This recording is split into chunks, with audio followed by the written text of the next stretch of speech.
room in the front row, you know. It's crowded up there. With big chairs. You're the. Yes, yes. We might come sit with you. Okay. Sorry,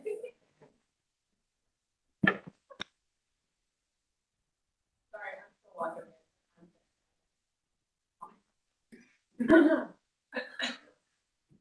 2.0. Good evening. I'd like to call this meeting of the Rockingham County School Board back to order. We met earlier this afternoon for some closed session items, and we are now out of recess and back in open session. And the first thing that we will do is begin with a moment of silence.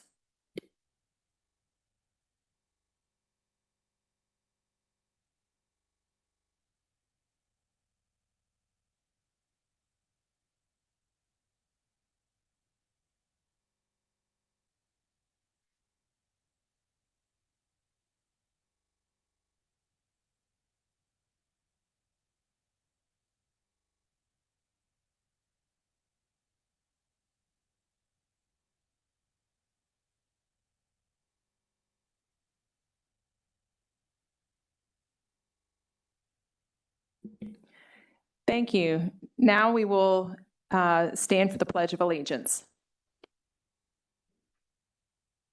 I pledge allegiance to the flag of the United States of America and to the republic for which it stands, one nation, under God, indivisible, with liberty and justice for all.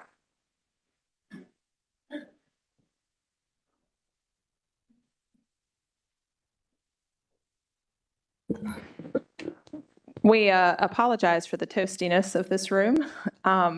We got word that there was a little air conditioning hiccup this afternoon, but they did get it back on and going, and so hopefully it will cool down just a little bit for us. The next thing on our agenda are some public comments, of which we have none, so we'll close those and move on to the consent agenda. Board members, do I hear a motion to approve the consent agenda? I move we approve the consent agenda as presented. Thank you, Ms. Lord. Do I have a second? Second. Thank you, Ms. Burgoyne. Any questions or comments? Hearing none, all those in favor say yes. Yes. All those opposed say no. Motion passes 5-0. We do have a marathon of items tonight, so, but we've only met once this month. This is our one meeting. Is that right, board members? Our one open meeting this month, and so we have a number of items to take care of this evening, so bear with us. The first action item that we have tonight is a budget amendment. Dr. Shiflett, would you like to present that?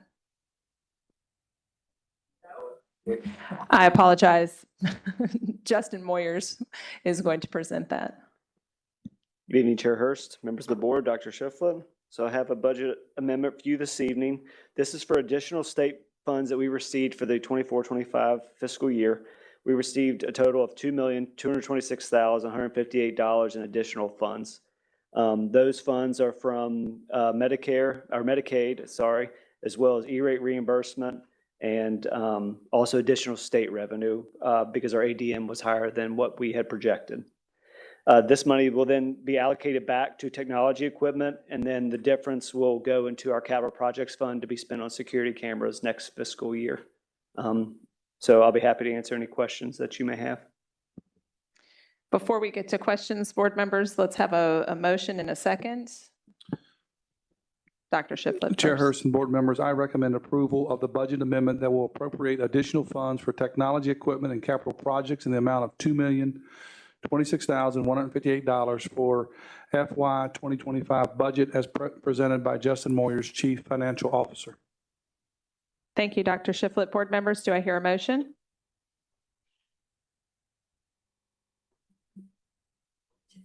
I move to follow the superintendent's recommendation to approve a budget amendment that will appropriate additional funds for technology equipment and capital projects as presented by Justin Moyers. Thank you, Ms. Burgoyne. Do we have a second? Second. Thank you, Ms. Lohr. Board members, do you have any questions for Mr. Moyers? Harry, I don't have any questions for Mr. Moyers. I guess my question would be is in this 2.4, we had talked about as a board allocating that towards the security cameras. Is that what we're doing in this motion, just for clarity? So 1.4 will get allocated to the capital projects fund that you can use for security cameras. The rest of that needs to go to other items that we have in this current year budget, such as? such Yeah. as, so 346,000 will go to purchase the iPads that we were leasing, that the lease was coming up due to reappropriate money from next year back into this year. And then 254,000 is going to go to computer equipment that we qualified for through the E-rate program. So we purchase specific technology equipment. We send those receipts to the federal government, and then they give us money back. We get money back, and then when we get that money back, then we reallocate it for additional equipment, and then we'll get money on this money we're spending now next year. It's always about a year difference. And so we're allocating how much towards the security cameras out of that 2.4? 1.4 out of the $2 million that I'm presenting tonight will go to the security cameras. And how's that put us behind on the schedule when we were talking about December? It won't, provided that next year's money is what we think it's going to be. So this will be the first part of the money that we need. Then the rest of the money will come when next budget year starts. So we're phasing this in, doing it in increments? Not necessarily. This is a way for us to put back money now, so you don't have to ask to the county board of supervisors for it again next year. So that this is money that we're sure we will have. Any other additional funding that we have at the end of the year that we have not allocated will also go there. But this is the amount that I know I can allocate to date. And then next year's budget, we got more state revenue than what we had anticipated. That money will also go to the cameras, as you all had asked. So will they be paid for by next year? Yes. Okay, because I think that's what we had Well, talked the about. biggest thing we won't know is we will have most of the money as of July 1st. There will be a little bit of a time period, 4 or 5 months, where I've got to figure out if we have the additional left in reserves next year to cover the rest. But we can still have all of our schools done. We're not talking about doing that in increments, right? So what? That's not the plan. No, the plan is to do it all. But Okay. Yeah, so the plan is, this money is like the first allocation they're going to go towards the actual purchase of the cameras. So our first purchase will be to buy the actual cameras themselves that will be shipped to 100 Mount Clinton Pike. That'll be item C on the agenda for tonight. And then as the cameras are installed, and whether it's several schools at a time or whatever that process is, they will send us then invoices for the installation as we go. Right? We're not going to pay up front for installation until it occurs. So then between let's say the 1st of August, when all these cameras are received, or the end of August, or the end of July, until they can get them installed, whether that's November, December, right, then we'll be paying for it. I think, and Caleb may have more information about this when he presents the actual contract is, I think they anticipate it takes about a month, I think, to do a high school. So just, and how many resources can they allocate towards trying to work this out? But the idea is to purchase all the cameras we need for all of our schools, including the central office and the bus garage. Yeah. Okay. I just wanted to make sure, because before I vote for this, I want to make sure that I'm straight on item C, that it's not going to be like next year, oh, we don't have the money, so now we're not doing 8 elementary schools, and we'll see if we have the money. Like, I just want it to be, that we know tonight what we're voting on. That, because what we're talking about 2 million here, or we're only doing 1.4 to the cameras, and this is the first I've heard of putting any of that money towards technology equipment. The iPads is something that we had discussed when we were doing next year's budget, because we had to free up money when we were doing next year's budget, so we moved that cost into this year. The other stuff was something that had already been budgeted for. It's just we decided to present it differently than how we had in the past. And Right, actually I'm recognize just the saying, but revenue. it wasn't necessarily with this money, right? Because we didn't know we were getting this. right? We Yes, didn't know that the state- ADM was state going to be revenue, higher. Correct. Right, Yes. okay.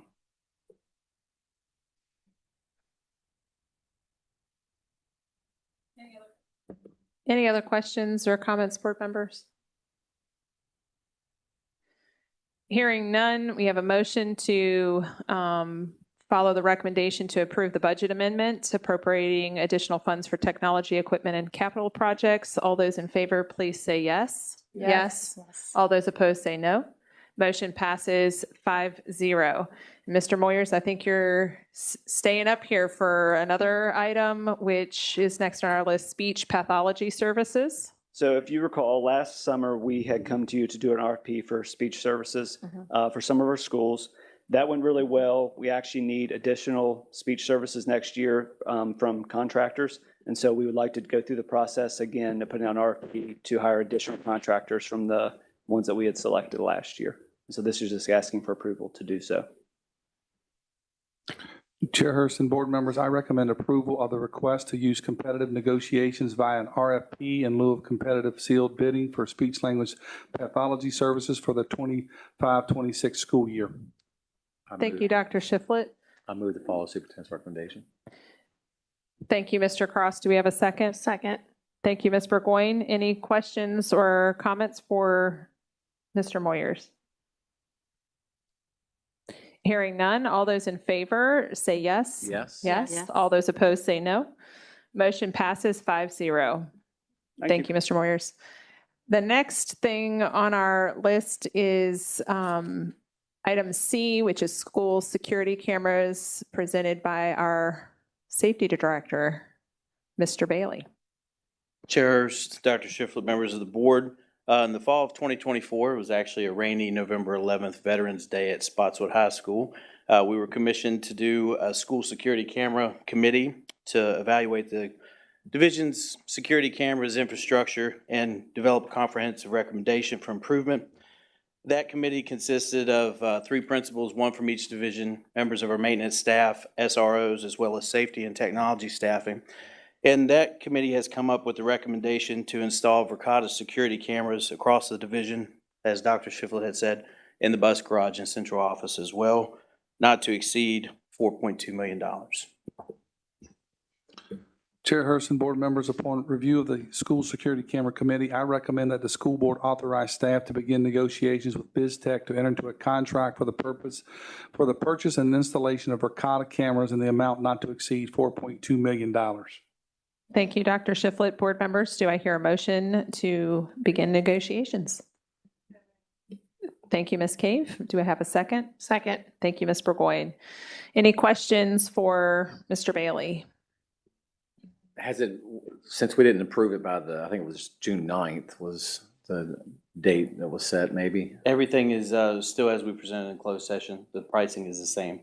And to answer Ms. Cave's question about the installation, it will be in segments. It won't be in fidelity all at one time. It will have to be school to school. However, we should be done, depending on the motion here tonight, fiscal budget year, pushing us back a couple weeks into summer. We should be anticipating a late December, mid-January total installation of the division. Awesome. Thank you for all your work that you've put into this. I know this is a big task and one of the first ones that you were kind of commissioned to look into and do. I think it's going to bring a strong safety and security to our schools, our kids, our teachers, faculty and staff within all of the divisions. So thank you and your team for all the time that you've put into this. And I look forward for the whole division finally being under one umbrella, that ECC can get right into the camera systems in need of for an emergency situation. I think it's just a great opportunity for the county to increase our safety. So thank you. I can't take credit for it. We had a great team working with us, and a lot of people put a lot of man hours into it. So very appreciative of the opportunity. Any other questions? How will the rollout happen? We anticipate wanting to do high schools and middle schools first, obviously, and then trickle down. If there would be any monetary lapses or however, if we'd have to work that, we could always adjust accordingly, because obviously the high schools have more cameras than the folks around elementary school, just due to the size. So we can adjust that accordingly as we go, but high schools, middle schools, elementary. And then bus CO, garage bus and garage CO. would be last, yes. Perfect. Thank you. You're welcome. Caleb, did you ever get a number of how many different companies were servicing all the division? Currently, Yeah. I think there's 6 different systems that we currently have. Okay. Yeah, and I presented that on the 11th. Okay. There was 6 of them? That we have currently operating in the system right now? Right. Yes. Okay. And that was one of the issues that caused with working with the ECC of being able to do that in emergency, right? Yes, Being able to pull because it off. technically ECC would have to have a game plan for each of our schools. And if a school was on, some schools even have 2 different servers of the same brand. So it's very complex when you add in, if they're doing this in a high stress emergency environment, they don't have time, and Ms. Burgoyne can attest, they don't have time to plug and play a different playbook for each school. So with this system, we will be able to have one integrated system throughout the division. So every school would be able to, we'd be able to access those cameras in fidelity. Awesome.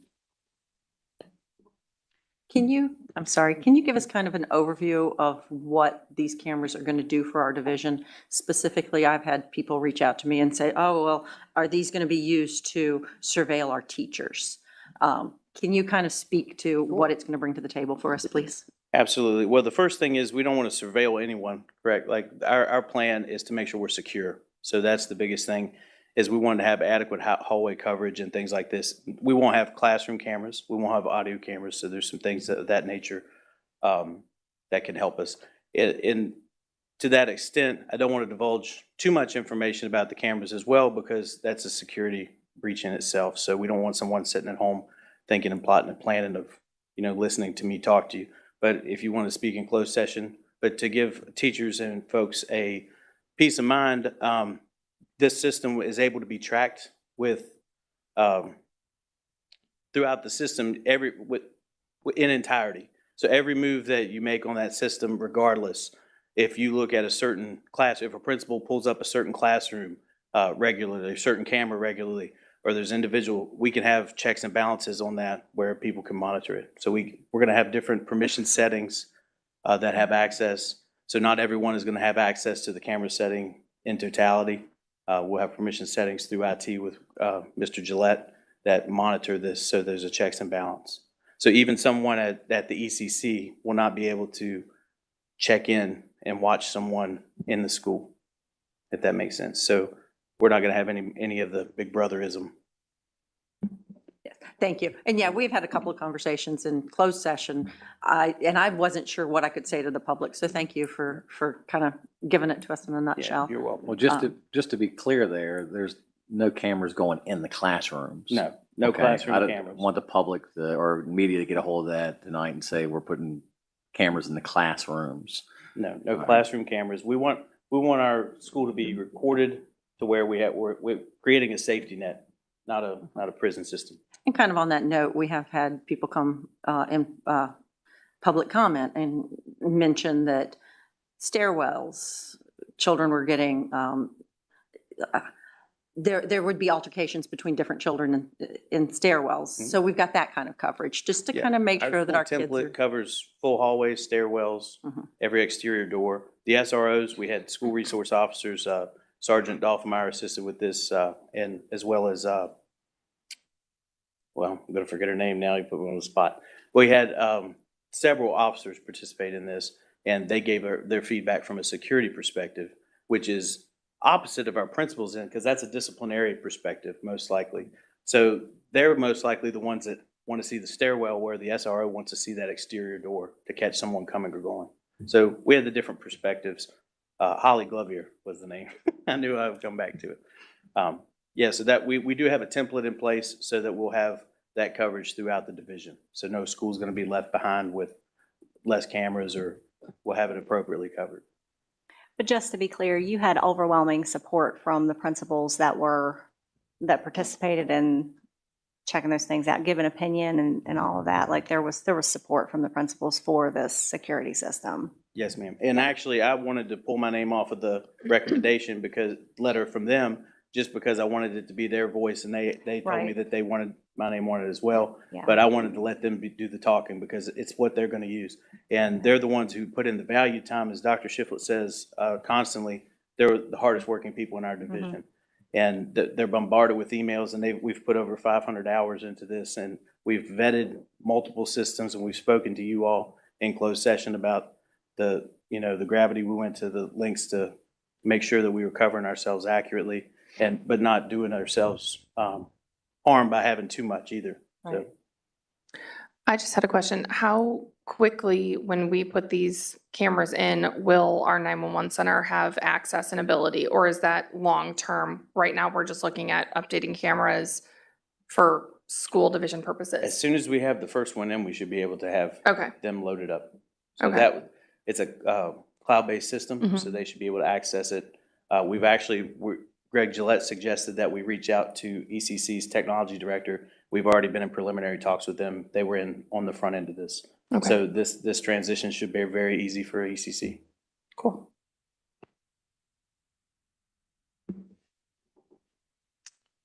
Okay, board members, we have a motion on the floor to authorize staff to begin negotiations with BizTech to enter into a contract for the purchase and installation of Ricotta cameras in an amount not to exceed $4.2 million. All those in favor, please say yes. Yes. Yes. All those opposed say no. Motion passes 5-0. Thank you for all of your hard work. We do appreciate that.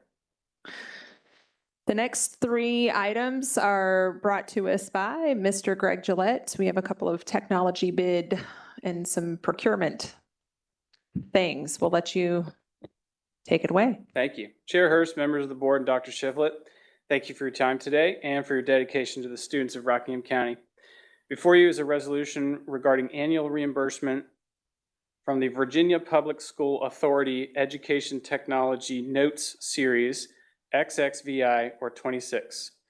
This resolution allows for the spending of $648,000 for RCPS and $26,000 for MTC, beginning July 1st, 2025 and ending June 30th, 2026. These funds will be reimbursed in June of 2026. This initiative is designed by the state to ensure necessary hardware and infrastructure is in place to support Virginia's online testing initiative. I'm seeking your approval to spend $648,000 and apply for the VPSA grant for $648,000. Chair Hurst and board members, I recommend the adoption of the Virginia Public School Authority Educational Technology Notes Series 26 resolution as presented by Gregory Gillette, Director of Technology. Thank you, Dr. Shiflett. Board members, do I hear a motion? I move to follow the superintendent's recommendation. Thank you, Mr. Cross. Do I have a second? Second. Thank you, Ms. Burgoyne. It sounds like this is what Mr. Moyers was describing earlier, where we're applying or we're paying for, and then we're applying for reimbursement from federal funds. Is that correct? Similar situation, but this is actually a state initiative only. State initiative. Okay, awesome. Any other questions, board members? Hearing none, all those in favor say yes. Yes. All those opposed say no. Motion passes 5-0. We're on to the next item, purchasing a bid recommendation for purchasing student Chromebooks. Thank you, Chair Hurst. An invitation for bid to purchase 1,000 Chromebooks for students in grades 3, 4, and 5 was properly specified on our website and sent to multiple firms and manufacturers. 4 firms responded with sealed bids. The lowest bid was from CDW, offering HP Chromebooks in the amount of $364,000 or $364 per Chromebook. I'm here seeking your approval to proceed with this purchase.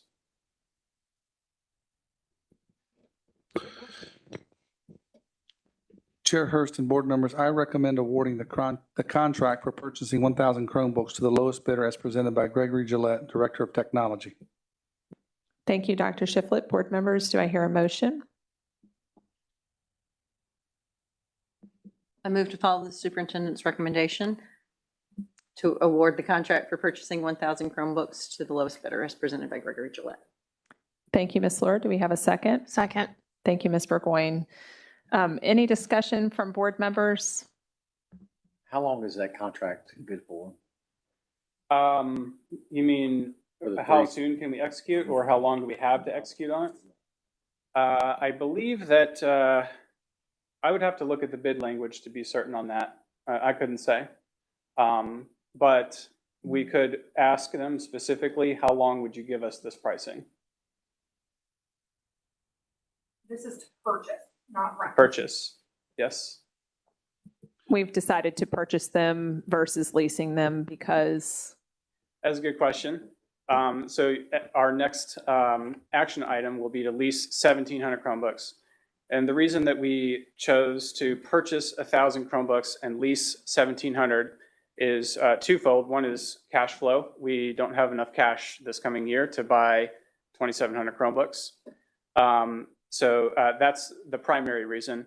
Another reason is that related to our previous action item for VPSA grant, I will be using some of this funding from that $648,000 that you approved to purchase $364,000 of that 648 towards that 648. Are they the same Chromebooks, the ones that we're leasing and purchasing? Yes, And, and I would not try and do a mix. Yeah, good, yeah. Yeah. And are they as good as this Chromebook? Yes, we actually, this year, we opened it up for competition, and we allowed 4 manufacturers to send us samples. We tested all of them thoroughly for a good period of time. We beat on them pretty hard, and all of them passed the test. Yeah, because these things are tough. I've dropped mine repeatedly. I was actually working on some sheep stuff outside and a rainstorm came up and my husband's like, hey, go check your Chromebook. It was a little wet, but look, it still works fine.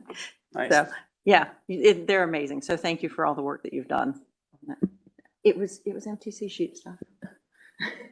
Dr. Shiflett, before we do more school board questions, do you want to share some information about, I think some of us are thinking about technology as a whole as to what we're doing as a division, wanting to make some wise decisions for the future as far as technology use, the amount of technology being used in our schools. We're not afraid to be innovators. I think we made a first step in bell to bell on no cell phones. And I think, you know, some of us could be prepared to do bold things with technology again in the future. But it is one of those things that we need a lot of care and thought. And I thought maybe you would have some thoughts about kind of where you are seeing things shape up after I guess you've met with the technology committee. I'll just let you share. Yeah, no, thank you, Chair Hurst. Happy to share with the school board and those in attendance. So as you may recall, back in a previous meeting in May, I shared with you the benefits and concerns that had been shared and collected as I held 2 sort of meetings with parents, with teachers, with principals to talk about, okay, what are you experiencing either as a building level leader, as a teacher, as a parent? What are you seeing as the benefits for your child having access to a Chromebook or an iPad? And we really didn't talk about, you know, smart boards or smart panels or anything, just that one-to-one device. And then we also spent time talking about concerns. And again, I shared that information with the school board members just so you could kind of get a sense of what people were sharing with the group. And so then I went back to those groups, shared the same information with both groups, everything we had collected. I went back to those groups on May 27 and 28. And I said, okay, we're going to look and reflect on the benefits and concerns. And now we're going to determine some guidelines, some parameters, some steps moving forward to address the concerns without losing our benefits. And what does that look like? And so we had 2 different conversations. I compiled all that information, and then I shared it with our entire leadership team in Rockingham County, principals, assistant principals, supervisors, directors. And we looked at that information about 2 weeks ago, and we kind of tried to narrow it down and come up with some guidelines moving forward for this coming school year. And I'd like to share those with you just so you get a sense of sort of some of our first steps that we intend to take this school year. And this sheet is in your packet, so if you want to reference it. So number one, which, you know, maybe goes without stating, but there must be clear connections between the use of the iPad or Chromebook and the learning goals for the lesson. And we can't forget that. Number two, which will be a big change in how we've been probably doing some of our work in the classroom, is iPads and Chromebooks are not to be used during choice time or when students have completed their class assignments. We will encourage students to read during these times or do other activities that do not require technology. Three, and this is another pretty significant change, doesn't impact what we're doing here, Mr. Gillette, but you understand this. Chromebooks will not be sent home for 6th and 7th grade students. Currently, they are able to take those devices, to and from school. They will have access to the device during the school day for their learning activities, but they will not be taken home daily. Students may check out a Chromebook for extenuating circumstances. Number four, and this is more of a classroom management, students should have their iPad Chromebook closed when the teacher is providing direct instruction. Eyes up, screens down. Five, our curriculum leaders, supervisors, directors will identify programs and apps that students can use to support the overall learning program, as well as when to utilize these programs or apps. One of the concerns was there just seems to be just an inordinate amount of these applications, and we needed to narrow it. And then number six, continue to offer professional development opportunities for faculty staff to leverage the use of technology in their classrooms for learning purposes and when it is the right tool for the task. So, looking into, the 25-26 school year, thinking about, these guidelines or parameters, I will be communicating this to our faculty, our staff, to our parents, to our community, to our students, so that they understand there's some changes. And I think it'll be important then for us to get a pulse on what is the demand for devices as we begin to maybe scale back their use on a day-to-day basis. What does that look like? So just wanted to share that with the school board, so kind of bring some closure to the work that we have been doing with the committee groups on the use of technology, and again, trying to address some of the concerns that our families had and some of our teachers, and try to be better with the use of technology. Board members, do you have questions or comments? I don't have any comments. My vote tonight is going to be no on purchasing these. I've been pretty vocal over the last couple of years of my position when it comes to technology in the classroom. And I'm okay with maybe 5th grade, looking at Chromebooks and getting them familiar with them for middle school. But I'd like to see less technology, especially at the elementary school level. So it's my opinion. It's where I stand on it. It's what I feel as a parent and what I think is good for kids. And so my vote tonight will be a no vote for it, but it's not a reflect on you, Mr. Gillette, of the work you've done. Thank you for the work you've put into this and what you're doing. You do this at the request of the board, and it's not an insult on the board tonight. It's just we're at my position. I'm going to take a stand on this tonight that I feel like I'd like to see it pushed back to at least 5th grade. So. Mr. Cross, I'd like to give you some food for thought and all the board members regarding this action item. If you choose to vote yes tonight, I don't have to execute right away. And also the pricing requirements in the bid request did state that I can move it up or down as much as I want. So if we need to go from buying 1,000 to only buying enough for 5th grade, however much that would be, off the top of my head, let's just call it 333. Well, we could actually afford to buy all the Chromebooks we would need for the 5th grade. It would present some significant challenges for instruction and also testing if you were to decide to put no Chromebooks out. Another option that I didn't present was we can buy the existing Chromebooks out of the lease. The lease ends in August. October 31st, my mistake. But I do need to provide them with an election.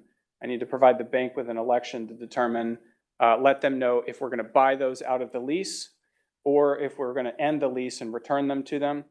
And that would be 90 days prior to the end of the lease. So that would be July 31st is a hard cutoff date to know that information. So I will add to that because I have also struggled with my own kids. I have 2 rising kindergartners and a rising 4th grader. And I have very much so struggled as a parent and sending my kids to school wondering, are they sitting on their tablets or, Chromebooks or whatever? And I'm against throwing them in front of tablets and TVs. And, we just drove home 2 days ago from Orlando and my kids sat in the back seat with their tablets, just going at it until they died. And I'm like, well, we're just getting by for a 12-hour drive, but this isn't going to happen all the time. And so, I reached out to some teachers that I know in Rockingham County and just said, what's your 2 cents on this? What's your feedback? And one thing that I was surprised to know, Matt, it was that the SOL test is not available in paper format. So it has to be on a Chromebook. It has to be on the tablet. And so certainly, I'm not saying stick them in front of the tablet every single day so they're ready for the SOL to take it on the computer, but certainly in 3rd grade, that's when they first start taking their SOLs, they need to be familiar with how to do that. And I just know my poor daughter took her 7 hours to finish one SOL and she passed. But I can't imagine how frustrating that would have been for her if she was not totally familiar with her system and how to work it and how to operate it. So I definitely struggle as a parent. How much technology are they getting? How much outside and pen and paper are they getting? And so I think there is a balance there. So I'm going to vote yes tonight. I also would encourage our teachers to, like Dr. Shiflett has said, limit that and utilize it only when necessary. One thing that I didn't think of, and a teacher told me this today, before the bell rings in the morning, they would have kids rushing into class to get extra time on a game they were playing, an educational game. But she made a joke. She said, isn't that in line with Dr. Shiflett's attendance policy? I was like, it is. So, but these kids they want to get to school early now because they have an opportunity to, do that spelling game or whatever the case may be. And that was definitely a topic of conversation I saw in 3rd grade last year with my daughter. Oh, this one kid got this far and I got this far. So I have the Securely app so I can see how often my kid is on it. I did have some concern at the beginning of the year. I thought, man, is she on this thing all the time? And then I realized it was during a lot of assessments and a lot of testing and things like that. So I completely understand that, and I am concerned as well. But I understand that it's a tool, and obviously, I think for parents, if you have a concern, let us know. So if it's a single person who is abusing the access to this, then of course Dr. Shiflett can handle that. But I don't think as a whole across the division that we're overusing our Chromebooks, I would hope. So.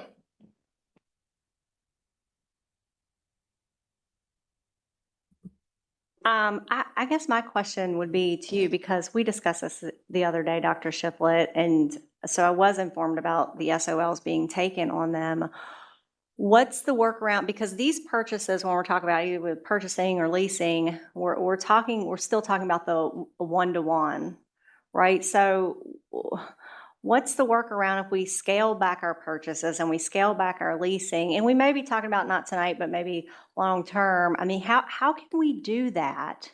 Like we have to get that done. We have to start scaling back. Like we have to start working on that. And I think the first step in doing that sometimes is just to say, no, we're not purchasing anymore. Let's work with what we have. And so is there a workaround for getting those SOLs taken and getting them trained enough in 3rd and 4th grade? Although it pains me to even think that we're doing that. And it's not just I know that that's everywhere and that's how they're testing now and whatever, but what is the workaround to scale back from the one-to-one when you're talking about still having to test them in 3rd and 4th grade on a Chromebook? Like what, you have a plan? So I think, and I mentioned this in my earlier conversations, right? So these recommendations is sort of our first step, if you will, to kind of make sure that students aren't rushing in to get on a Chromebook or an iPad at the beginning of the school day, right? For a dopamine hit. We'll have books for them to read or games for them to play or whatever, but it will not be technology. So I think that then gives us some information as we move forward to say, okay, do we need a Chromebook in the hands of each child? Now, I will say, when it comes to Chromebooks, elementary kids, if we were sharing, them would have to sign in and out. And sometimes that can be somewhat problematic for younger kids to get into their account and sign out. Sign out. Let's say I forgot to sign out, then you have to sign me in, sign yourself in, so forth. Right? It's just a little bit of a process. So I think there have to be thinking through that. That process. What does it look like for testing? Right now, we have the flexibility, since we have one-to-one. We can test just about any day we want to, right? I mean, we pick the date and we can test all of third, fourth, and fifth grade if we want, right? We have the capability.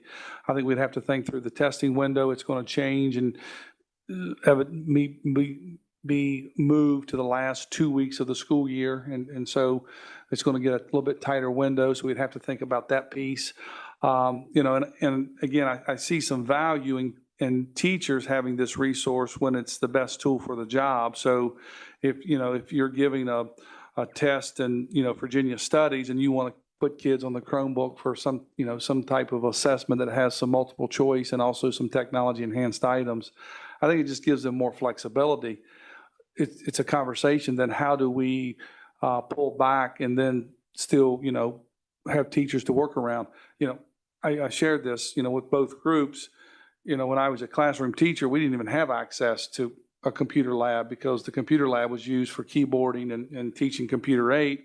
And then I was a building level principal. We had 2 computer labs.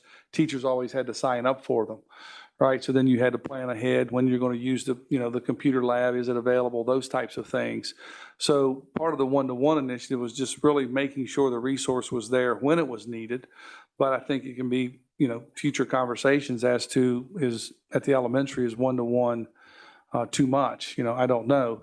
Middle school gets really tricky because, it's actually more cost effective to hand each kid a Chromebook than to put one in each classroom, right? A set in each classroom in terms of cost.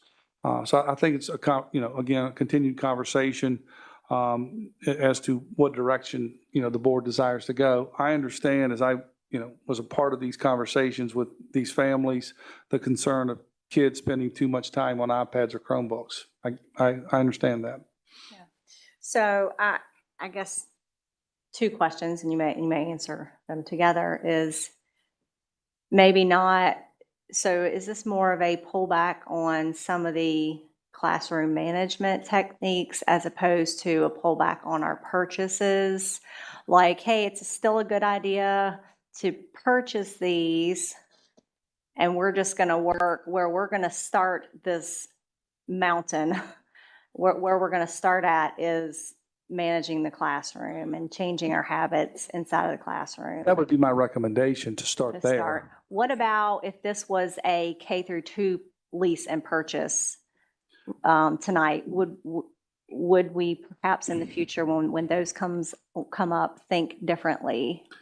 Yes, and we've had that conversation already in terms of what does it look like for elementary kids to share iPads, and how can we do that in a way that doesn't become a management nightmare for the classroom teacher, but they can easily get onto the iPad and then, someone else can use it after them. But I think it would be a bigger conversation. When we first started our digital conversion initiative, it was not geared to be one-to-one and K and 1. Right. Then when COVID came, and then we needed to do, some remote learning and different things, we went ahead and put them one-to-one. So I think if this was a K-1 conversation, I think we'd have to probably ponder that a little bit more deeply. Okay. Have we done that this year already, or is that something that's coming up? I can give you the numbers and a timeline for you to be able to make that kind of decision about whether or not to pull back on one-to-one with iPads. Okay. So we actually had a lease for iPads that was due to end this summer. And part of this planning for this fiscal year was to purchase and lease. I think it was somewhere in the neighborhood of 3,600 iPads. But instead of ending that lease and returning the iPads, we actually bought the iPads out of the lease. So the ones that were deployed are still deployed, and we plan to run those for another 2 years.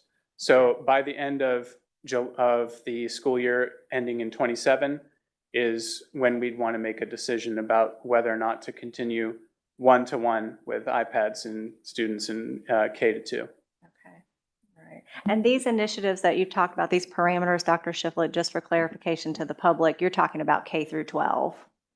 Our purchases tonight, we're talking about, just for the public knowledge, 3rd, 4th, and 5th grade. That's what we're talking about with the leases and the purchases tonight that we're taking action on. But when Dr. Shiflett was talking about parameters, how we manage the classroom, those 6 items, that's for K through 12. Correct. Thank you. Yes. So to tie all this back in together to the amendment that I had earlier, so part of the amendment tonight was to purchase those iPads that Greg spoke of. And the reason we did that was the lease was up, and we did not want to lease them for another 4 years if you all decided you didn't want them in the classroom. And so since we did not have an answer at the time we needed to move for them, we went ahead and bought the used ones that we have. We can utilize them until the board makes a decision on whether or not you want to keep them one-to-one, or then we want to cycle them out, but we won't be tied into a lease. And so that's one reason why we structured the budget the way that we did. Yeah. So, thank you. I do want to add one more thing that was told to me today was about the CKLA program ties directly into a boost program. Is that right? So I think that was very beneficial for teachers, especially this year, that the new CKLA tied in with this boost program that they can do on their computers. And I don't know, I remember teachers back in the day taking like stacks of paper home for grading.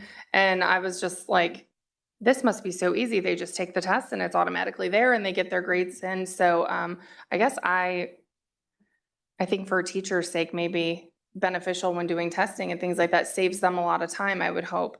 But I did want to mention the boost and CKLA portion of that. And another benefit of using like the digital platform for assessments, you can also get some really good information back about students. So you can look at a test item, for example, whatever test number, item number 7, and you notice that 80% of your students got that answer incorrect.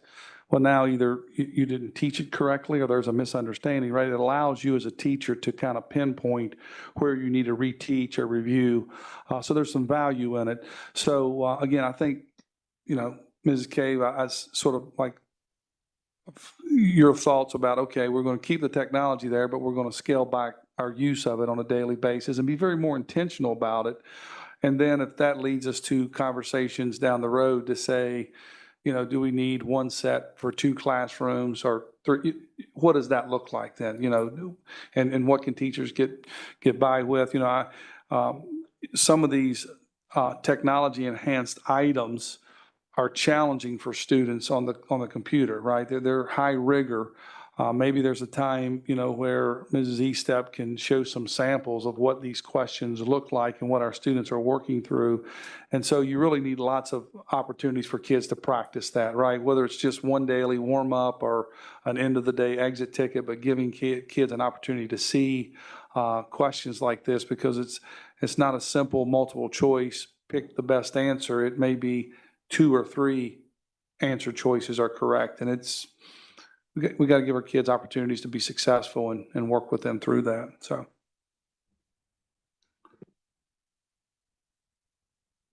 I guess I do want to take this opportunity to give a plug to the technology and why I think it's important that it be in the classroom. My oldest child graduated, I believe, the year that we gave one-to-one devices to seniors. And when he graduated and went on to college, he struggled navigating the technology because he hadn't been exposed to it. And now, fast forward to this year, I'm working with 7th graders on ag science projects. And I had kids saying, no, this is how you do it, and would show me shortcuts that I didn't know how to do with the Chromebook.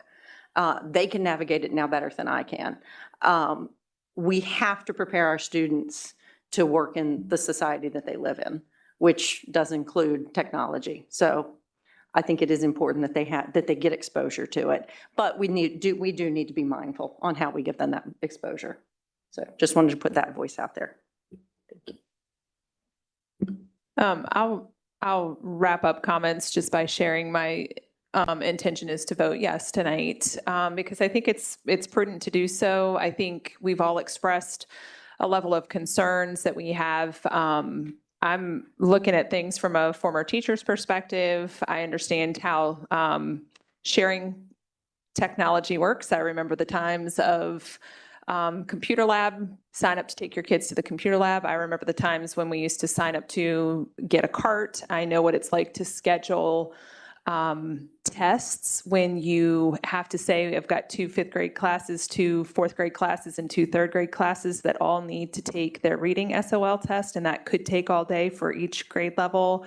And we only have enough Chromebooks for 30 students. So how do we schedule that when so that's 3 full days of testing. And yes, there are definite workarounds and things that we can do, but I favor a more, just a little bit slower of approach and a more intentional approach while we're pulling back, because I do, coming from a parent perspective, I want technology use in the classroom to be intentional, and I want it to be innovative.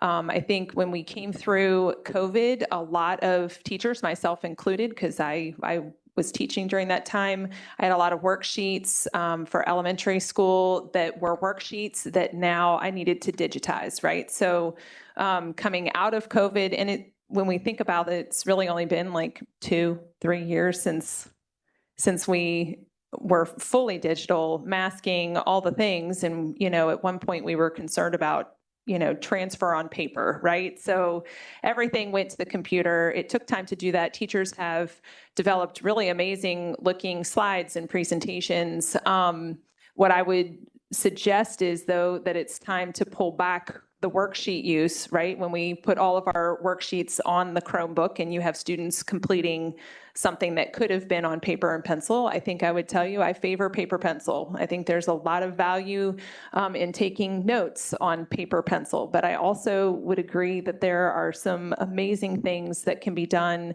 using technology that we can't do otherwise. I think this is a great conversation that we've had tonight as a board, and I think it shows, we've got some interest in figuring out a path forward. For tonight, my vote is yes, because I think it's too soon to just pull the rug out from underneath 3rd, 4th, and 5th grade and know and understand that I think we probably should begin with K through 2 if we're going to be making some adjustments, but that we need to have teachers as part of the conversation to just say, hey, these are our concerns. How can we accomplish this together? And I think our teachers will have some really good feedback for us. And so I think our positions are clear as a board. We value technology, but we need to be careful in how we're using it. And so these are all conversations that I think we need to definitely start having more of, and maybe even looking at our comprehensive plan. One thing I think some people get stuck on is that that is the plan and it cannot be modified for 5 years. That is not true. We can, as a board, take a look at our comprehensive plan. We can pull it back up and we can say, we want to set some goals that we would like for technology, and then build a roadmap to get there. And I think that's what I would prefer to do moving forward, is just have some really good, maybe we just need to have some work sessions on this and bring in some teachers and bring in some technology experts and just have some conversation. But I do really like Dr. Shiflett's recommendations for the upcoming school year, that there has to be clear connections between the use of iPad and Chromebook.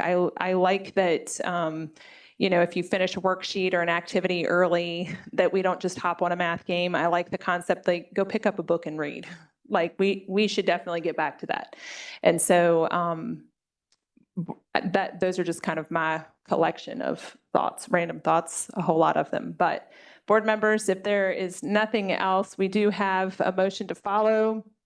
The superintendent's recommendation to award the contract for purchasing 1,000 Chromebooks to the lowest bidder as presented by Mr. Gillette, our Director of Technology. All those in favor, please say yes. Yes? Yes. All those opposed say no. No. Motion passes 4-1. Mr. Gillette, I believe you have the next item as well. Thank you, board members. An invitation for a bid to lease 1,700 Chromebooks for students in grades 3, 4, and 5 was properly specified on our website and sent to multiple firms and manufacturers. 4 firms responded with sealed bids. The lowest bid was from CDW with financing partner American Capital offering HP Chromebooks in the amount of $668,252.64 over a rental period of 4 years and 3 months, which is about $393.09 per Chromebook during that period. I'm seeking your approval to proceed with this lease. Chair Hurst and board members, I recommend awarding the contract for leasing 1,700 Chromebooks for up to 4 years and 3 months to the lowest bidder as presented by Gregory Gillette, Director of Technology. Thank you, Dr. Shiflett. Board members, do I hear a motion?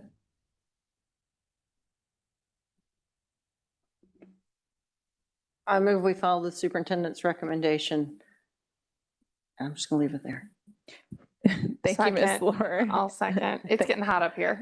Thank you for the, thank you for the second, Ms. Burgoyne. Any questions or comments from board members on this item? Hearing none, all those in favor say yes. Yes. Yes. All those opposed say no. Motion passes 4-1. Thank you. Thank you, Mr. Gillette.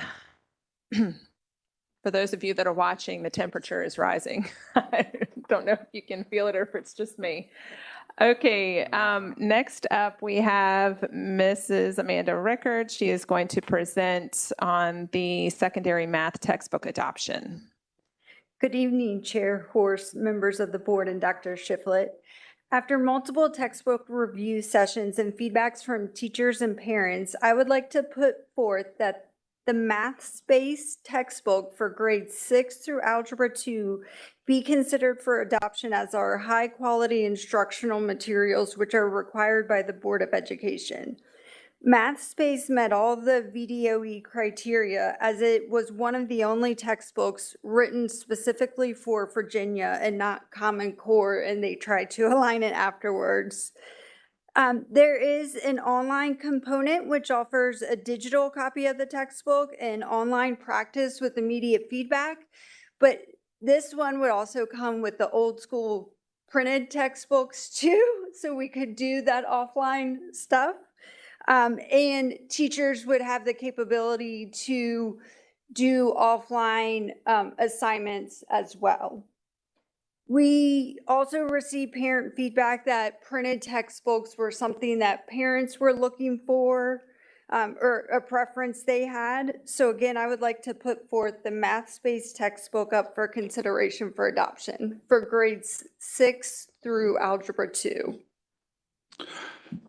Chair Hurst and board members, I recommend the adoption of Math Space, a VDOE approved textbook for mathematics in grades 6 through Algebra 2. And I move to follow the superintendent's recommendation to adopt Math Space, a VDO approved textbook for mathematics in grades 6 through Algebra 2. Second. Thank you, Ms. Lohr, and thank you, Ms. Cave. Board members, are there any questions? I just want to throw out there, I feel like this is one of those places where technology is super cool and awesome, because back in my day, I just did the same problem over, wrong 30 times, and that was not helpful at all. And this new, on the digitized stuff, it tells you, no, you did that wrong, try again. And it Right. it has been developed so where if a kid is doing it right but hasn't quite finished it, it lets them know that they're on the right track, but they have more to do. Or it does let them know that they're on the wrong track, and here are some things that they should consider looking at. So it's got a little bit of an AI Yes, aspect it to it does. too. That's super cool. Was this a unanimous recommendation by your adoption committee? No. Tell me about that. There were one or two, trying to think. There was at least one teacher that felt the rigor of that textbook was too hard, and they preferred the other one. I understand. I think having, especially for new teachers who are new to the profession, this is a really important thing that we commit to and purchase, just simply because when you're a brand new teacher, you have the SOLs, but that doesn't tell you that doesn't give you stuff to work with. And so this is a launching pad. I know with our CKLA curriculum that we adopted recently last year, it came with a you must use it to fidelity kind of mandate. Where do we stand on that as far as the teachers in grades 6 through Algebra 2 using this curriculum? Are we just going to purchase this curriculum and then set it to the side? What are the expectations? No, and part of the reason I think for secondary math, we adopted a completely digital one years ago. There was no print component, and I think it was really easy because it was out of sight, out of mind. So I think having that physical textbooks back in will be helpful. And I actually met with a teacher today to help develop a plan to kind of roll it out. So like, if we adopt it for this coming year, like this is a baseline expectation, but not expecting everybody to jump in full force. Because they won't be able to get trained till August. Or I can do optional ones over the We summer. really, I'll speak for teachers, some teachers, we really don't like learning about something days before we have to start implementing it. It takes time to learn the curriculum, learn the resources, take a look at how you can use them and then implement them. So Yeah, so we had a plan to start with a low level entry point and then build it up over the years. it's really stressful when we Yes. build the ship while And we're I flying. plan, if it gets approved, to offer summer training, but we can't require people to come, but those that are concerned can come in. Okay, sounds good. Any other questions or comments? Hearing none, all those in favor of following the superintendent's recommendation to adopt math space, please signify by saying yes. Yes. All those opposed say no. Motion passes 5-0. Thank you. Thank you. All right, Dr. Shiflett, I think you've got the rest of these action items, and then we're going to take a brief recess before we roll into the information items. So let's work our way through items H, I, J, and K. All right. H, I recommend the approval and authorization of Donna Abernathy, Assistant Superintendent, and Justin Moyers, Chief Financial Officer, to sign all VDOE reports, documents, requisitions, and other official correspondence in the absence of the superintendent through June 30th, 2026. Thank you, Dr. Shiflett. Do we hear a motion? I move to follow the superintendent's recommendation to approve and authorize Donna Abernathy, Assistant Superintendent, and Justin Moyers, Chief Financial Officer, to sign all VDOE reports, documents, requisitions, and other official correspondence in the absence of the superintendent through June 30th, 2026. Thank you, Ms. Lord. Do we have a second? Second. Thank you, Mr. Cross. Any questions or comments? Dr. Shipley, you don't have an auto pen you can use? Just get approval? Do we normally go this far? I mean, like a year, but do we normally go, because didn't we do this in January and now Doug is retired? Or do we normally do this in June? This is the signatures. But it's this time of year. Okay, very good. Okay, thank you. Okay, all those in favor of following the superintendent's recommendation, please say yes. Yes. All those opposed say no. Motion passes 5-0. Dr. Shiflett, we've got a couple of supplementary materials to vote on tonight. Okay, the first one, Chair Hurston, board members, upon review by the Content Review Committee in accordance with the RCPS policy IIABB, I recommend Retaining Smoke by Ellen Hopkins, as the book does not contain sexually explicit content, as that term is defined in RCPS policy IIABA. Thank you, Dr. Shiflett. Board members, do I hear a motion? I move to remove the book Smoke by Ellen Hopkins, as this book does contain sexually explicit content, as that term is defined in RCPS policy IIABA. Thank you, Ms. Cave. Do we have a second? Thank you, Mr. Cross. Any discussion? Hearing none, all those in favor say yes. Yes. All those opposed say no. No. Motion passes 4-1. Chairperson, board members, upon review by the Content Review Committee in accordance with RCPS policy IIABB, I recommend retaining The Nowhere Girls by Amy Reed, as the book does not contain sexually explicit content as that term is defined in RCPS policy IIABA. Thank you, Dr. Shiflett. Board members, do I hear a motion? I move to remove the book The Nowhere Girls by Amy Reed, as this book does contain sexually explicit content as that term is defined in RCPS policy IIABA. Thank you, Ms. Cave. Do we have a second? Thank you, Mr. Cross. Any questions or comments? Hearing none, all those in favor say yes. Yes? Yes. All those opposed? All those opposed say no. No, sorry. Motion passes 4-1. Chair Harrison, board members, upon review by the Content Review Committee in accordance with RCPS policy IIABB, I recommend retaining Valiant Ladies by Melissa Gray, as the book does not contain sexually explicit content as that term is defined in RCPS policy IIABA. Thank you, Dr. Shiflett. Board members, do I hear a motion? Great. I move to follow the superintendent's recommendation to retain The Nowhere Girls, right? Nope, I'm sorry, on the wrong one. I'm hot and it's sleeping. I mean, yeah, Valiant all Ladies. that. Valiant Ladies by Melissa Gray, as this book does not contain sexually explicit content as that term is defined in our CPS policy IIABA. Thank you, Ms. Lord. Do we have a second?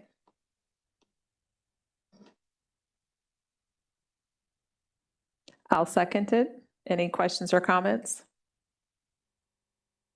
Hearing none, all those in favor say yes. Yes. All those opposed say no. Motion passes 4-1. Okay, I promised a recess. We need a very brief recess. 5 minutes.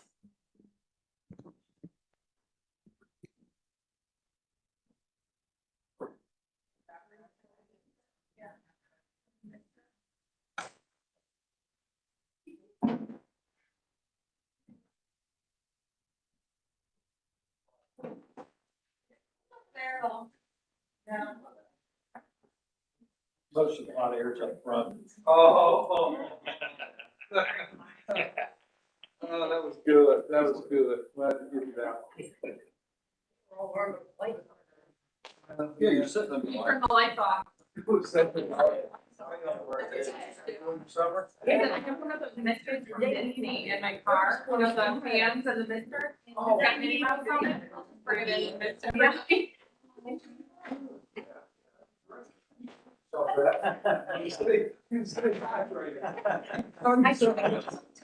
Doing it 6 to 8. Said it.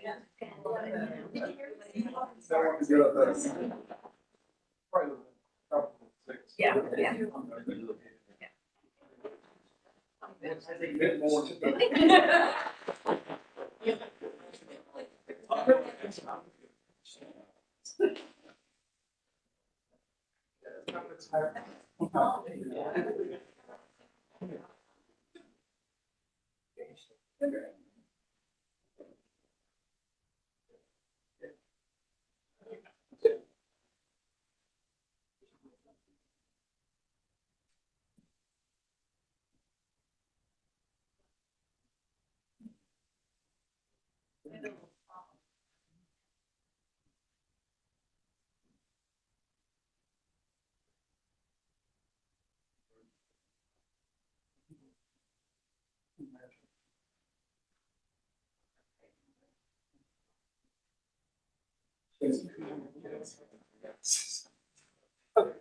Just.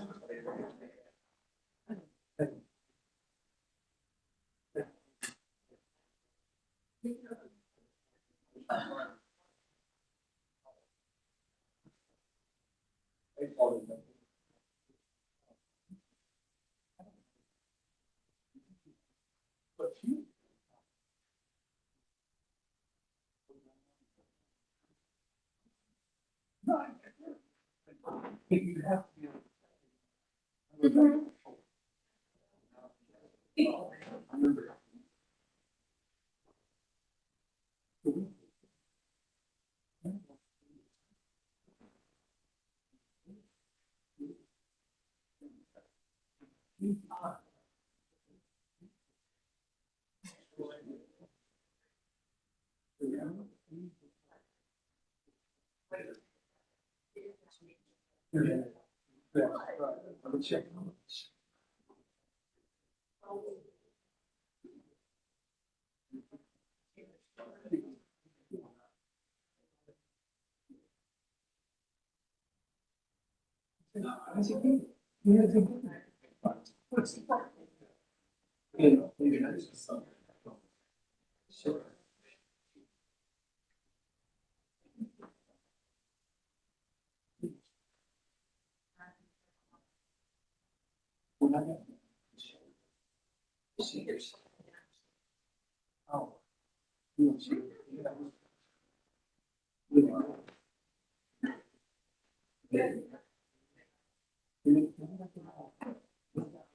don't think that's correct.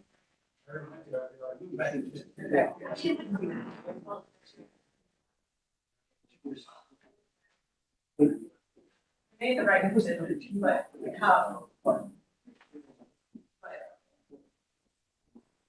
that costs.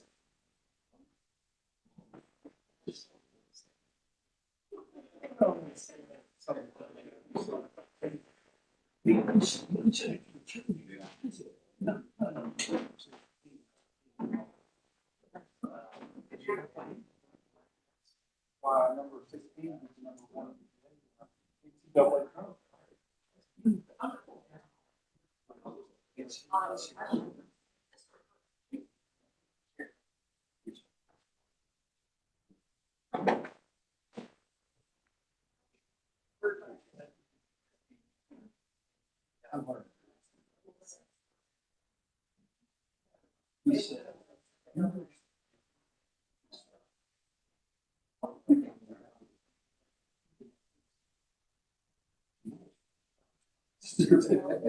You will say. Right.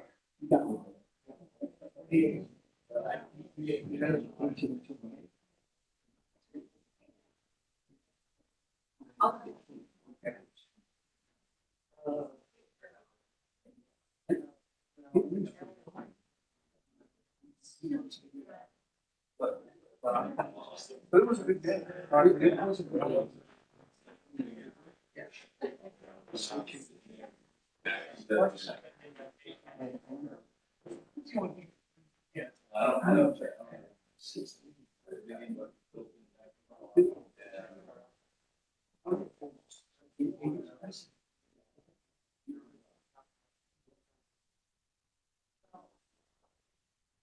Sure.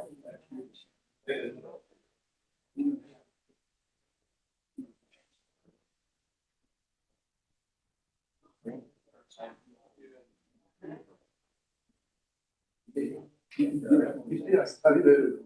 Oh, yeah. It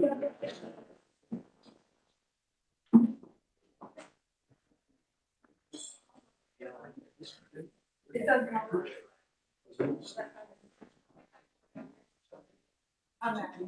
She's probably that.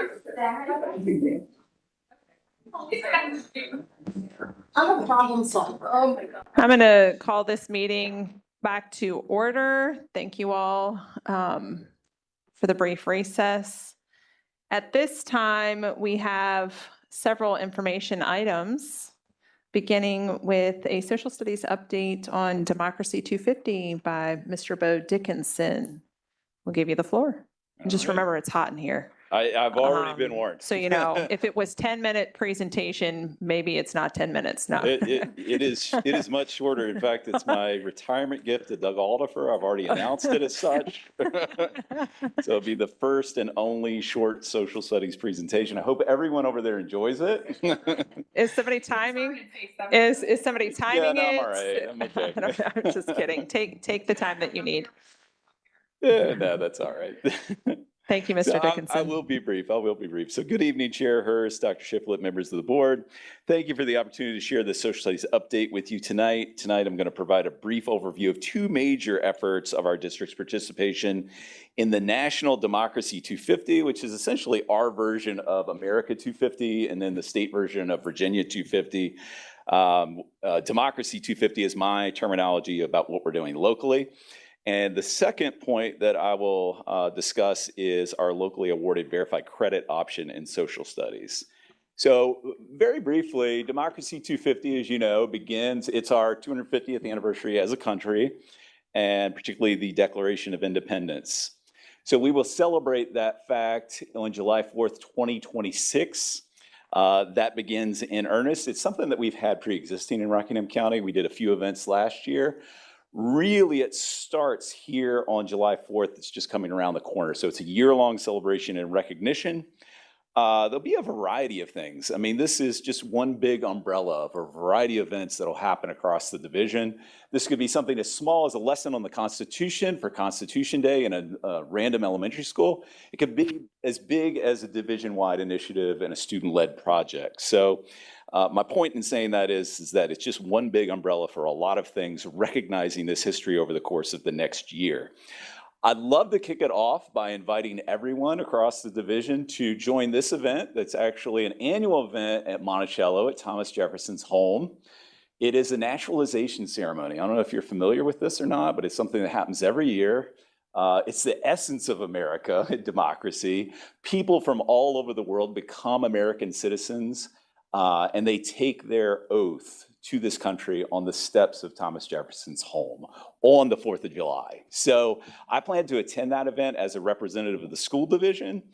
And that, to me, is the beginning of this initiative. It couldn't have a more symbolic start, being in Virginia at Thomas Jefferson's home on July 4th. It also is the premiere of The American Revolution by Ken Burns, which will premiere and debut on PBS later this month. He actually will be there in person, and there's a number of social studies teachers that are going with me to see that event. We were lucky enough to get tickets, so we will be heavily nerding out as social studies teachers on the 4th of July. That's like all the things to us. So with that in mind, I will tell a very brief story about local history, because that's important to us in social studies, and in Rockingham County, we have a very storied past. So very briefly, a lot of people know us, of course, as Rockingham County. A lot of people mistakenly think that that's a reference to the prevalence of limestone. It is not. If anyone's ever dug a post hole in Rockingham County, you think Rockingham stands for rocks. Of course, it does not. It is reference to an individual. His name was Thomas Watson Wentworth. And I encourage you, if you've ever been, of course, we all have, up the front steps of the county courthouse. If you look on the right, there is a plaque that was installed in 1927. That was the 150th anniversary of Rockingham County. Rockingham County was established in 1777, and we were named in honor of this individual. His name, again, Thomas Watson Wentworth.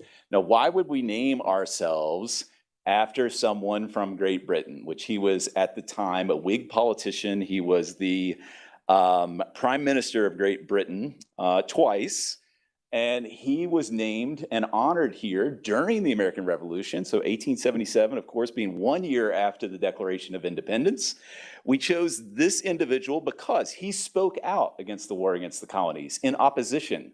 And also, as the British Prime Minister, he oversaw the repeal of the Hated Stamp Act. So that's the origins of Rockingham, is in honor of this individual.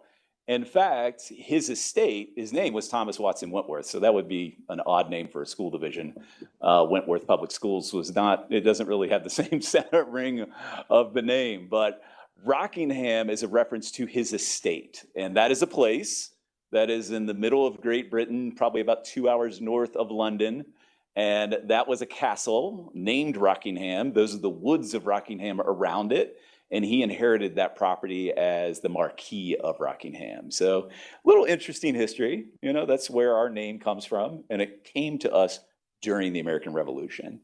So In the interest of time, I will just say that you have these slides before you. I thought it was relevant to share our mission statement as well as our transfer goals. This is work that Dr. Shiflett oversaw a few years ago in our work on UBD, or otherwise known as Understanding by Design. This is what guides us as social studies teachers and educators in this division. It's what we hold near and dear. These are the values of curriculum and best practice. Rather than go through those slides, I'll just leave that for your reference. And if you have questions, you may, of course, ask them to me. But let's talk about the locally awarded verified credit option. That's really what I wanted to highlight today in something that's been going on in social studies for the last 2 years. So the LAVC option, we love acronyms in public ed, as you know, but locally awarded verified credit option is quite a mouthful. And it does not convey the significance of what I believe about this, what I feel about this as an educator. This was innovative, fundamental, landmark change for social studies. It's available to us from the State Board of Ed. The LAVC option involves a series of inquiry-based assessments throughout the school year. And this is in place of the traditional SOL test that comes in May. That's just a series of multiple choice questions. LAVC is 3 assessments rather than 1, and you have the opportunity to learn from the process. Not only students have the opportunity to grow, but teachers have that formative quality where they can really think about how they're implementing it, how they're teaching it, and how well perhaps they're preparing their students and what their students' needs are. So I see that as the great strength. We do this 3 times. We do it once in the fall, once in the winter, and once in the spring. These state assessments use the structure of the inquiry design model, which is something that we've used for years and spent a lot of time in professional development talking about. That being kind of the core of best practice in social studies across the country. So that created a lot of infrastructure that enabled us to make this change. So I thought that that was very beneficial of our professional development investment over the last few years. The student work is actually scored by a VDOE common rubric. That's not something that we write. That's given to us by the State Department of Ed. And then we ensure inter-rater reliability in that process through a mass scoring process. That means that the classroom teacher gets to score and evaluate their own students, of course, because that's best practice, but to ensure that they aren't inflating or perhaps being too harsh in that process, another teacher will score that in a mass process where they don't realize the name of the student, and that is shared within a department or sometimes across departments across the school division. And that's just a policy that we agree with, but it's also required by state regulations. The second to last point here is that students receive individual scores for each IDM assessment. So there's multiple data points along with a cumulative score that combines all 3 of those inquiries, which each of them have a content score as well as a skills-based score. So I think it strikes a good balance there of what do they know, but also what can they do with that knowledge. That's essential in social studies. It can't just be about rote memory. We have a lot of content. Our content's rich. It's important, but you can't just ask a student to memorize and regurgitate. Like most people, we forget that in about 2 weeks.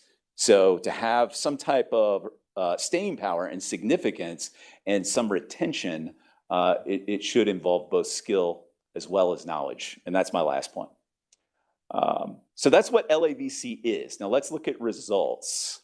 So here's your series of inquiries. We started in World G. Forgive me, this is a process point before we get to results. We did, last year was just a pilot where we explored world geography in the 9th grade. This year we have expanded that to World History 2, Virginia US History, as well as students in their senior year in government. And in each of those, they take an inquiry in the fall, one in the winter, and one in the spring, and it's a series of assessments that produces a cumulative score. So the results last year, we were very, very pleased with. You know, when you do something like this and you create landmark change, change that I had not seen to assessment in my career, which spans 2 decades now, it was somewhat of a question mark of where this might go. This was considerably different, and it was not easy on teachers or students. This involved a considerable increase in rigor, a measurement of skill as well as content, and also to implement inquiries takes a lot of time. But look at those results. The multiple choice test, we had 76% pass the year before we implemented this. The year we shifted to it, it was 93% pass rate. Those are of our freshmen who need a verified credit in social studies in order to graduate, as you know. So 93% I felt good about. I would not have wanted 100%. 100% makes me question the process. 93% I thought we're still holding students accountable, but our teachers are working with them to ensure their success. 93 felt good to me. And we also have their 10th and their 11th grade year and their senior year, if needed, to remediate and give them a second, bite at the apple, maybe a third or a fourth. As many people know, some kids take these multiple choice tests, these SOL tests, some of them 5, 6, 7, 8 times. And it's just not good for some students, or for any student for that point. So we now have a second year. So we went from 93% to 95%. And I would attribute that to the level of teacher comfort and understanding what the process is. There's a little bit of a bump there, but I would like to believe we'll probably hover around that pass rate as the norm. 5% of kids, for a variety of reasons in their freshman year just aren't going to make it. But they'll have a chance next year, and they'll have a chance the year after that. So let's unpack this data very briefly. In ninth grade, as you know, there you have the 95%. Students last year, who were obviously ninth graders last year, now 10th graders this year who didn't pass, there were only 18. And the reason that it's so few is that 10th grade World History 2, is largely students seeking an advanced diploma. So, students that are at that academic level tend to do very well on assessments. So 18 out of 18 passed. That's why so few of them needed it in the first place. 100% pass rate. I feel okay about that 100%. Now let's go to 11th grade US history. These are students who have never had this opportunity before because when we implemented it, they were sophomores. Okay, so this was from 2023 when we weren't using this process, when they were freshmen. Now they've come back and they haven't passed the SOL test. They're in need of it in order to graduate. And out of that 96, 76 of them passed. Now that's only a 79% pass rate. That's not great, but it's 76 students out of 96 total of the whole class. So I can sleep at night with those numbers, knowing that we're going to get a second chance, or I guess a third chance it is, in their senior year. Now, we did work with some seniors this year, and that kind of gives us an idea of what that implementation might be like. So these are students out of those 32 there, look at that bottom row, who would not have graduated from high school. These are students that have taken the multiple choice test, the SOL test, a number of times, failed it every time. They do not have a verified credit. You have to have one in social studies in order to get a diploma. So helping these kids through this process, our teachers took it out of their planning periods. Many of them are department heads, some of them classroom teachers, out of their own time to meet with them during advisory, teach them the inquiry, and then administer the IDM. And that's not just something you do in one day. That's something that takes weeks. And out of those 31 or 32, as you can see, 31 of them passed. Now, here's an interesting point. 10 of those students passed advanced. And I got to read one of those, and it was a student, and if I should have brought it here this evening, to be quite honest. It is very well written. She has a thesis statement. There's claim, there's evidence, there's reasoning to support her argument. And it looks like a student in an AP class. Her department head said, this student has taken the world geography SOL test 8 times and never even come close. So that tells me that not every assessment type works for every kid. And I like this assessment type because it represents not only knowledge, but also skill. I actually make the argument that this is more difficult, more challenging. So, and it's also alignment. So with the curriculum, we have our SOLs. With instruction, we have our grade level teams that we work across the division to talk about what our best practices in our PD and our professional learning. And then assessment, we believe in PBAs. That means performance-based assessment like this. In the middle of all of that, I think is IDM. It's curriculum, it is instruction, and a small portion of it is assessment, is a summative assessment. That's all I have for you this evening. Thank you for your time. I'll be glad to answer any questions you may have. Thank you, Mr. Dickinson. I'm just going to start off with a question and then I'll turn over to board members. Some would look at your results and maybe suggest that IDMs are easier than SOL tests and that we're just passing kids along. I would like you to speak to that and provide reassurances. That is a great question. I'm glad you asked it for that reason. One is the state common rubric, which holds students to a high level, in my opinion. It has a skill measure, it has a content measure. Also the blind scoring process where you have two eyes on it, and those scores have to be touching in order to give the student credit.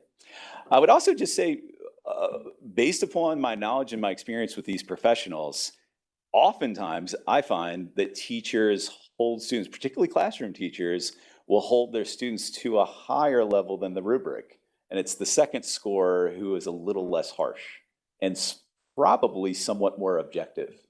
I would attribute our success to just the hard work of our teachers and also the 3 or 4 years of infrastructure that we've built implementing IDM over the years. Asking a student to write versus bubble in an answer to make an evidentiary-based claim is a pretty high-level skill. So looking at those, I have a great deal of confidence that those numbers and that data is real, and that's why I take such pride in it.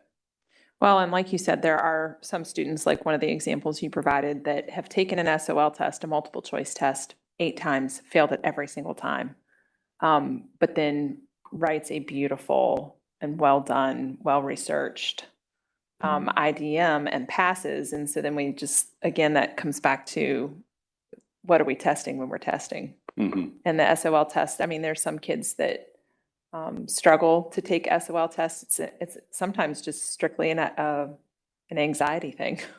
I would imagine once you get to 8 times of taking the same SOL test, you might have a little bit of anxiety about will I pass this next one. So I'm glad that we have other options for our students. Board members, are there any other questions for Mr. Dickinson?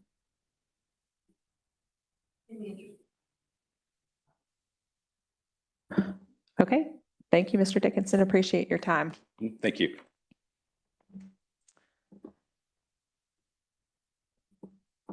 Next up on our information items is Botvin Life Skills Supplementary Materials presented by Ms. Liza Kaufman and Mr. Sheldon Rice.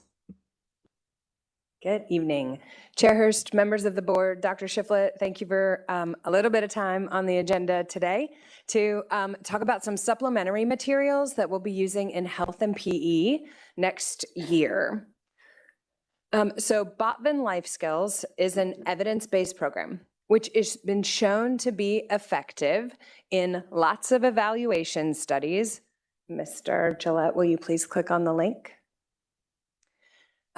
All the way, so you'll see the most recent ones cited here from 2023. So the Botvin program continues to be updated and made more relevant, including information on vaping and electronic cigarettes. But if you would scroll down, you'll see it goes all the way back to page 5, which would show you a citation from 1980. So for 40 years or so, Botvin Life Skills, this program, has been shown to be effective. Thank you very much. Please back to the slides. Has been shown to be effective in reducing drug use, alcohol use, violence, and tobacco use from students who participate in the program with fidelity. So we've talked about using high quality instructional materials for literacy and for mathematics, and Botvin Life Skills gives us a chance to use high quality evidence-based materials, supplementary materials for instruction in health and PE around the prevention of drug use and substance use with our students.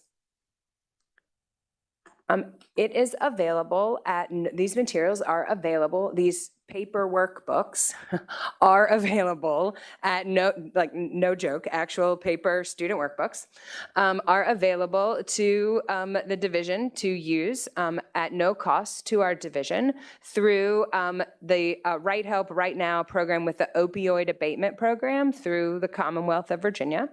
And they will provide the teacher materials and the teacher guide and the student workbooks at no cost to our division. The reason why they have chosen, of all of the programs that they could choose in which supplementary materials help meet their prevention standards, Botvin was selected.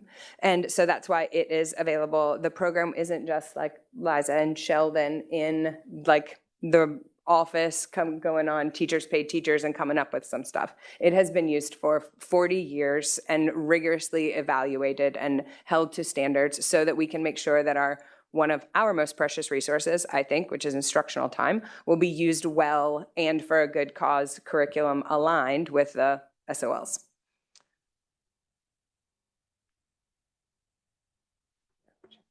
Thank you. Not only is it an evidence-based program with great results, as Liza has shown, there are also a lot of great resources for teachers and students that are provided through this program.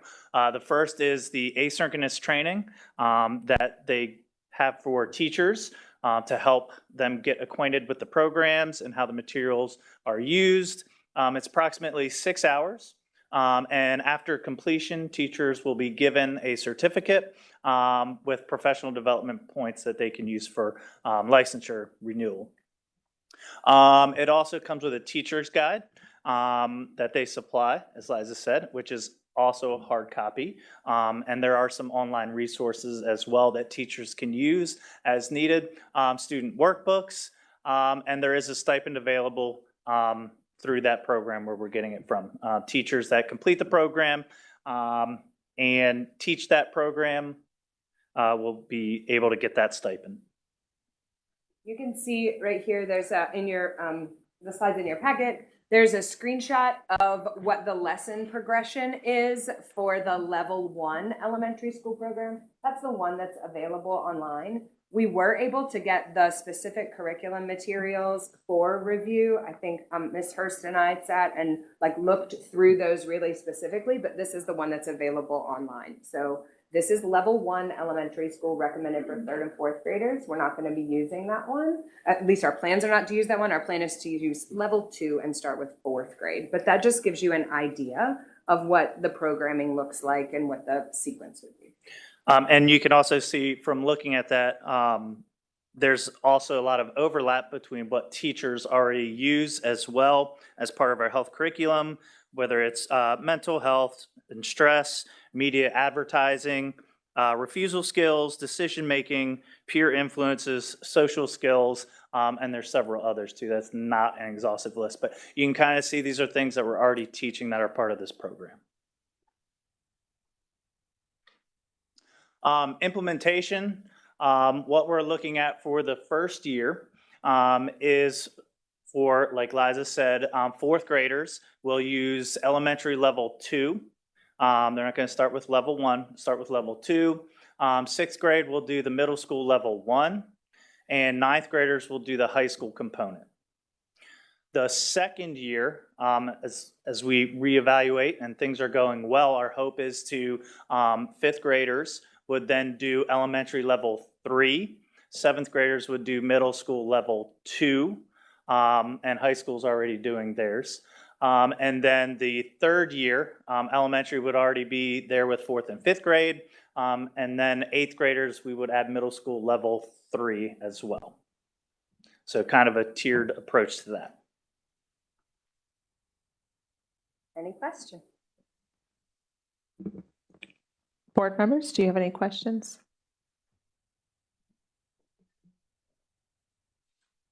Okay, hearing none. All right, thank you all for your time. Thank you. Next up on our list, we have Mrs. Becky Ford coming to present to us an art curriculum adoption committee formation. Good evening, Dr. Shiflett, Chair Hurst, and members of the school board. Thank you for the opportunity to speak with you here tonight. I'm here to inform you about a committee that we have formed to look into a potential new visual arts curriculum. It's provided by a company called The Art of Education. The committee that I have put together includes 3 elementary art teachers, 2 elementary parents, and 1 elementary principal. Their names and school affiliations are listed in the notes that were provided to you. The curriculum under review is specifically called the Flex curriculum. And the reason why is it is designed specifically to promote teacher autonomy and agency.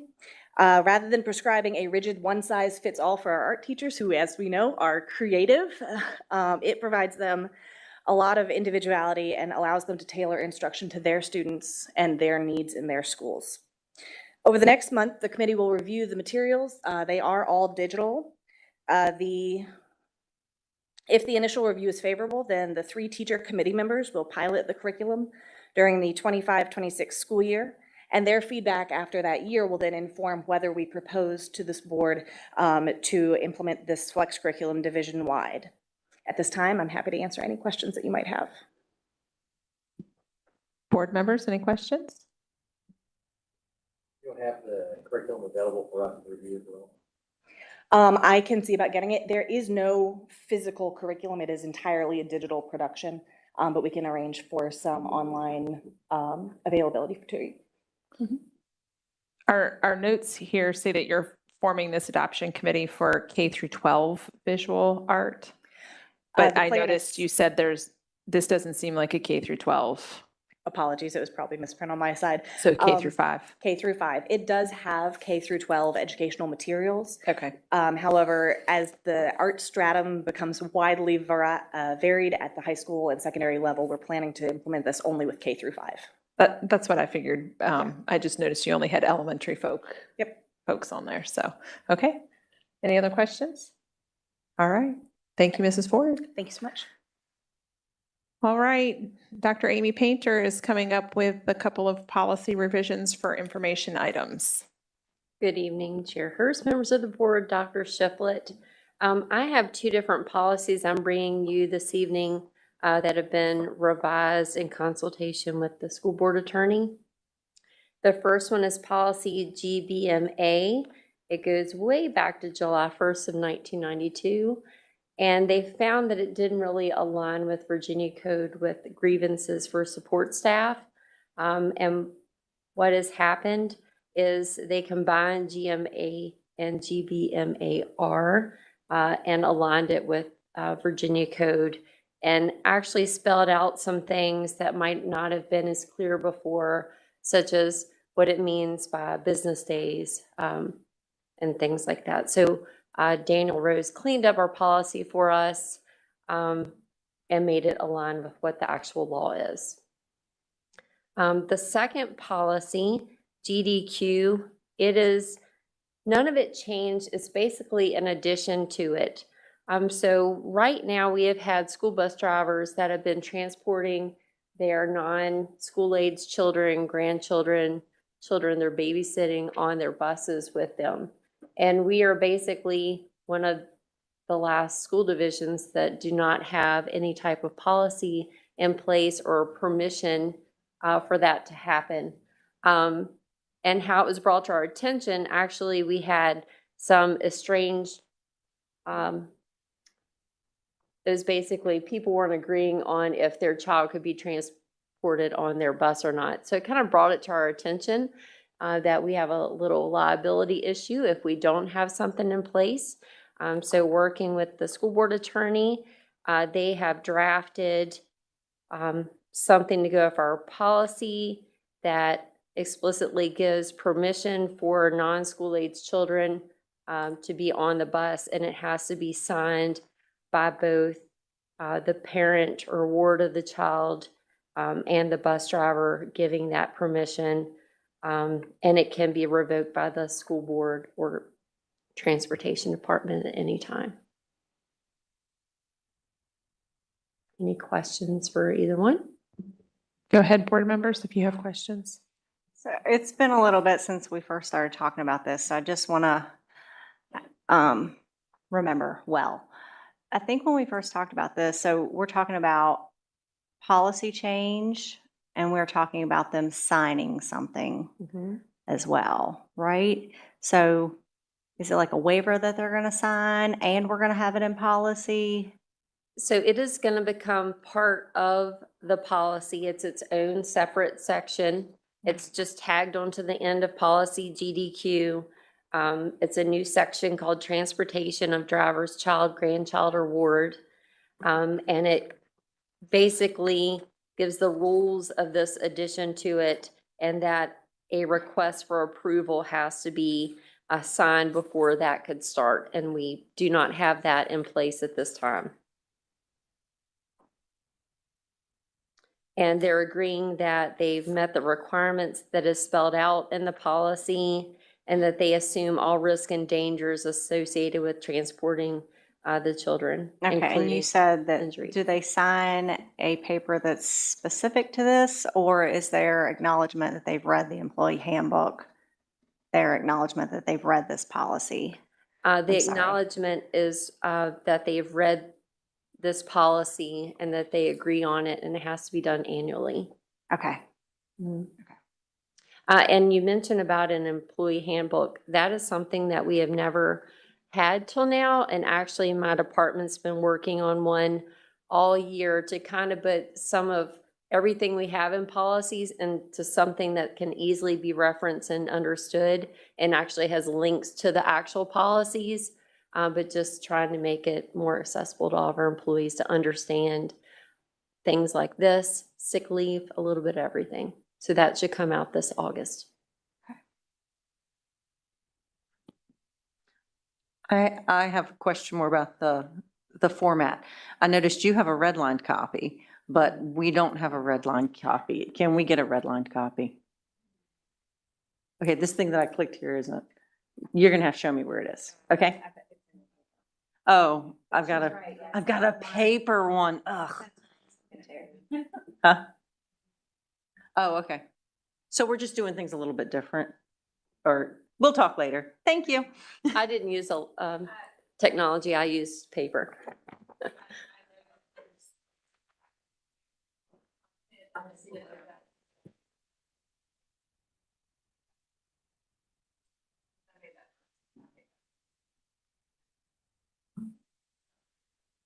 Thank you, Dr. Painter. Board members, we're wrapping up informational items. We have two things that are in your packet as information for your review. One is the Finance Department staff report, and the other is the financial review for May of 2025. I do encourage you to take a look at the staff report. Mr. Moyers has been working hard on providing us updates and information on procurement as it's ongoing. And I noticed in there that we're getting ready to start procurement for the, was it milk? Milk. So there's good information in there. And so I do appreciate Mr. Moyers preparing those reports for us. At this time, we will move into superintendent comments. Okay, thank you, Chair Hurst. First, I just want to say quick congratulations to the Broadway High School softball team and the Spotswood baseball team on their state championships. Also, I want to, say I enjoyed all 5 of our graduations. Macedon Technical Center had 419 students who graduated from their programs, and approximately, I think, 244 were RCPS students. And then we had in our 4 high schools, 886 students graduate. And I had the opportunity to attend all of those ceremonies. And it's nice to sort of see the fruits of your labor when kids finally get that opportunity to walk across the stage. I would like to kind of ask the board permission to begin some work with a committee to begin having conversations about our high school schedule and whether or not it would be feasible for us to move from an odd even schedule to a 4x4. Not this year, wouldn't happen in August, but I know in conversations that we had with some administrators this summer, not even talking about schedules, but just talking about learning and what environments work best for that. Some folks began to talk about a 4x4. And I just think we need to have a conversation. And I'd like to get together, I'll put together a committee of principals and teachers and community members and parents, and maybe ask some students at some point. But would there be some value in potentially transitioning to a 4x4 for the sake of our students and learning? And I will say up front, there's pros and cons to both, right? So, I mean, I think if a 4x4 was ultimately the best, we would already be doing it. But what we're doing now works. But if something gives us other opportunities of things we need to consider, we need to do that. And the last thing I'd like to say, with the board's permission, I would like to add an additional Monday, July 7th as a holiday for our 12-month employees. They're off the 4th. We thought you were going to say another meeting for us. No, I just, given that it is Democracy 250, we're kind of kicking off this whole idea of celebrating 250 years of America. I just think giving our folks an extra long weekend may be advantageous, so.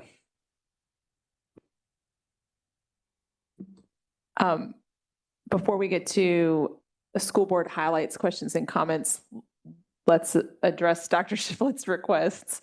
I'm on board with you pursuing discussions and investigation with odd even versus 4x4, as well as green light July 7. Other board members want to chime in? Mr. Cross got his red, white, and blue on. He's all for it, right? He's feeling right. As far as the 4x4 goes, I ask that you include, because I've heard these discussions before, and like you said, it's better for some courses, but other courses it's harder for. So please include foreign language, because I know that becomes a sticky wicket with foreign language. And I believe Fine arts. Fine arts and CTE, especially ag. So if you can include some of those folks in the conversation, that would be helpful. And as long as you don't make me come to a meeting on July 7th, I'm okay with you taking the day off.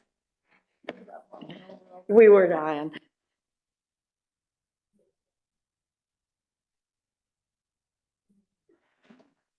Okay, let's move on to our final item of business, which is school board highlights, questions, or comments, and we'll start with Ms. Burgoyne this evening.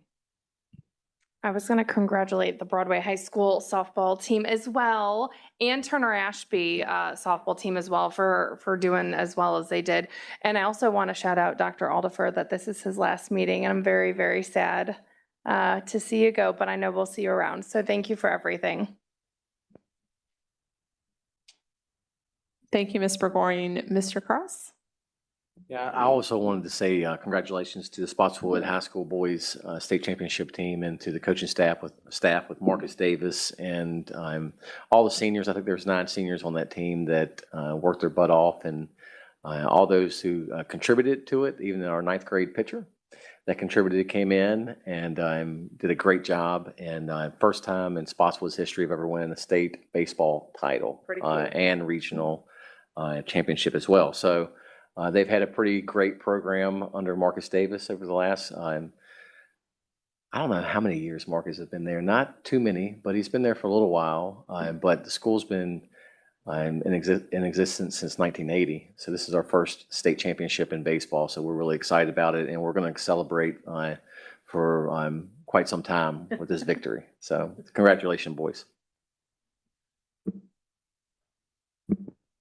Thank you. I too would like to congratulate our sports teams, especially Broadway softball team. And I was so sad that I didn't get to drive them because I had driven them to a couple of games this year and found them to be just delightful. And I was actually asked to drive them to the state contest, but I was at the FFA convention and just returning home, and I really needed to do some chores. I was going to work it out, but they found somebody else, and I appreciate the other driver for doing that. But then when they won and they got an escort by the Broadway or the Broadway Police Department through town, I was like, that would have been a fun time to drive. Of course, I missed that one. But I did have a wonderful time at state FFA convention. I worked with 15 teams of 1 or 2 students to translate into 20 students in 5 schools in RCPS with ag science projects. And they all competed at state FFA convention and all won their divisions in states. Now they'll move on to national qualifying. And if they make top 10 in the nation, they'll move on and compete at the national convention in October. So wish them the best of luck. They've got really good projects, so I'm hopeful. And then I also spent the week with 8 lovely students from Montevideo Middle School. Their advisor is out planning. She actually, best of luck. I'm going to go ahead. I don't normally call out teachers, but best of luck, Mrs. Horn, who will be having twins tomorrow. So keep her in your prayers and thoughts because she's got quite the day for tomorrow. But since she has that planned, it was best that she not go to Blacksburg and stay in the dorms 2 weeks ago. So I went with her students, and the students were lovely. I had the best time. I definitely had some time to remember why I do this job because our students are amazing. So everybody have a happy summer because I already have. Thank you. Thank you, Ms. Laura. Ms. Cave? I just wanted to, in person, congratulate the 2025 Broadway and Turner Ashby graduates. I did not get them on my Facebook page, which is where I've been pushing all of my highlights to. And I just, the week just got away with me. It was so crazy from the elementary, 5th grade promotions and the middle school promotions and high school graduations and MTC that it just by the time Saturday rolled around, that like Facebook and social media was just not on my mind. And then the whole month of June has almost disappeared. So I did not want anyone to think that I purposely left out the high schools on the other side of the county. So good job and congratulations, and wish all of you nothing but success. So thank you. That's all I have. For my comment, I have a couple of things for tonight. First of all, thank you to Dr. Aldifer. I'm glad we could make our last meeting one of the longest in the last couple of months just for you. I designed a lengthy, no, I'm just kidding. We've only met once this month, and so it was just a lengthier meeting, but I do want to thank you for your years of service to the division. It's been a pleasure to work with you in a different capacity, and we wish you the best in all of your future endeavors. Over the past year and a half, this board has demonstrated and requested some adjustments to our calendar regarding some teacher work days. And rather than plan those things on the fly, which is totally fine, I love that we can pull it off when we can pull it off, but I'd like to propose to the board that we go ahead while it's summer and while we can make adjustments to the calendar without derailing everybody. I would like to propose to the board that we go ahead and have Dr. Shiflett bring some recommendations to adjust the calendar, bring that to one of our meetings in July. And what I mean by adjust would be that I propose we go ahead and allocate 2 or 3 dates on the calendar. Maybe they'll be at the end of the 9 weeks. Maybe they'll be different times. These would be dates that we've already designated as work dates or something along those lines. But for Dr. Shiflett to get with central office folks or whoever and make some recommendations that we could just go ahead and allocate 2 or 3 days to be remote or some sort of adjusted work set schedule day for some of our teachers. In the past year and a half, we have done some remote days or some flexible days in that regard. And I would like to just propose that we go ahead and try it out, get them on a calendar and see how that goes. And then what could happen from there is people who are planning work trainings or events and things, they would already know in advance that this day is different and that teachers may or may not be in the building. So that would be one request from board members. If I get enough nods, we'll proceed with that. We've got 5 head nods. Okay. The other thing that I want to share tonight is that I would like to have board support to read tonight and to send a reply to an email from Harrisonburg City School Board Members Chair, Emma Phillips. She sent an email to myself and Ms. Laura last week, and I would like to have your support to read my reply and then send this. It's what I've written in response to Emma Phillips. It's kind of a long one. We've received your letter dated 6/19/25. Your email includes a timeline and many baseless assumptions and supposings. The story you outline is missing a critical component: Rockingham's County School Board elected officials' intent. You have assumed ill intent, but our actions as the Board of Supervisors and School Board have been with the following in mind. Number 1, we believe that the current MOU is unacceptable and unfair to Rockingham County Public Schools and must be addressed. And number two, we want to set MTC up for future success to continue the legacy of high-quality workforce development while still operating a regional center.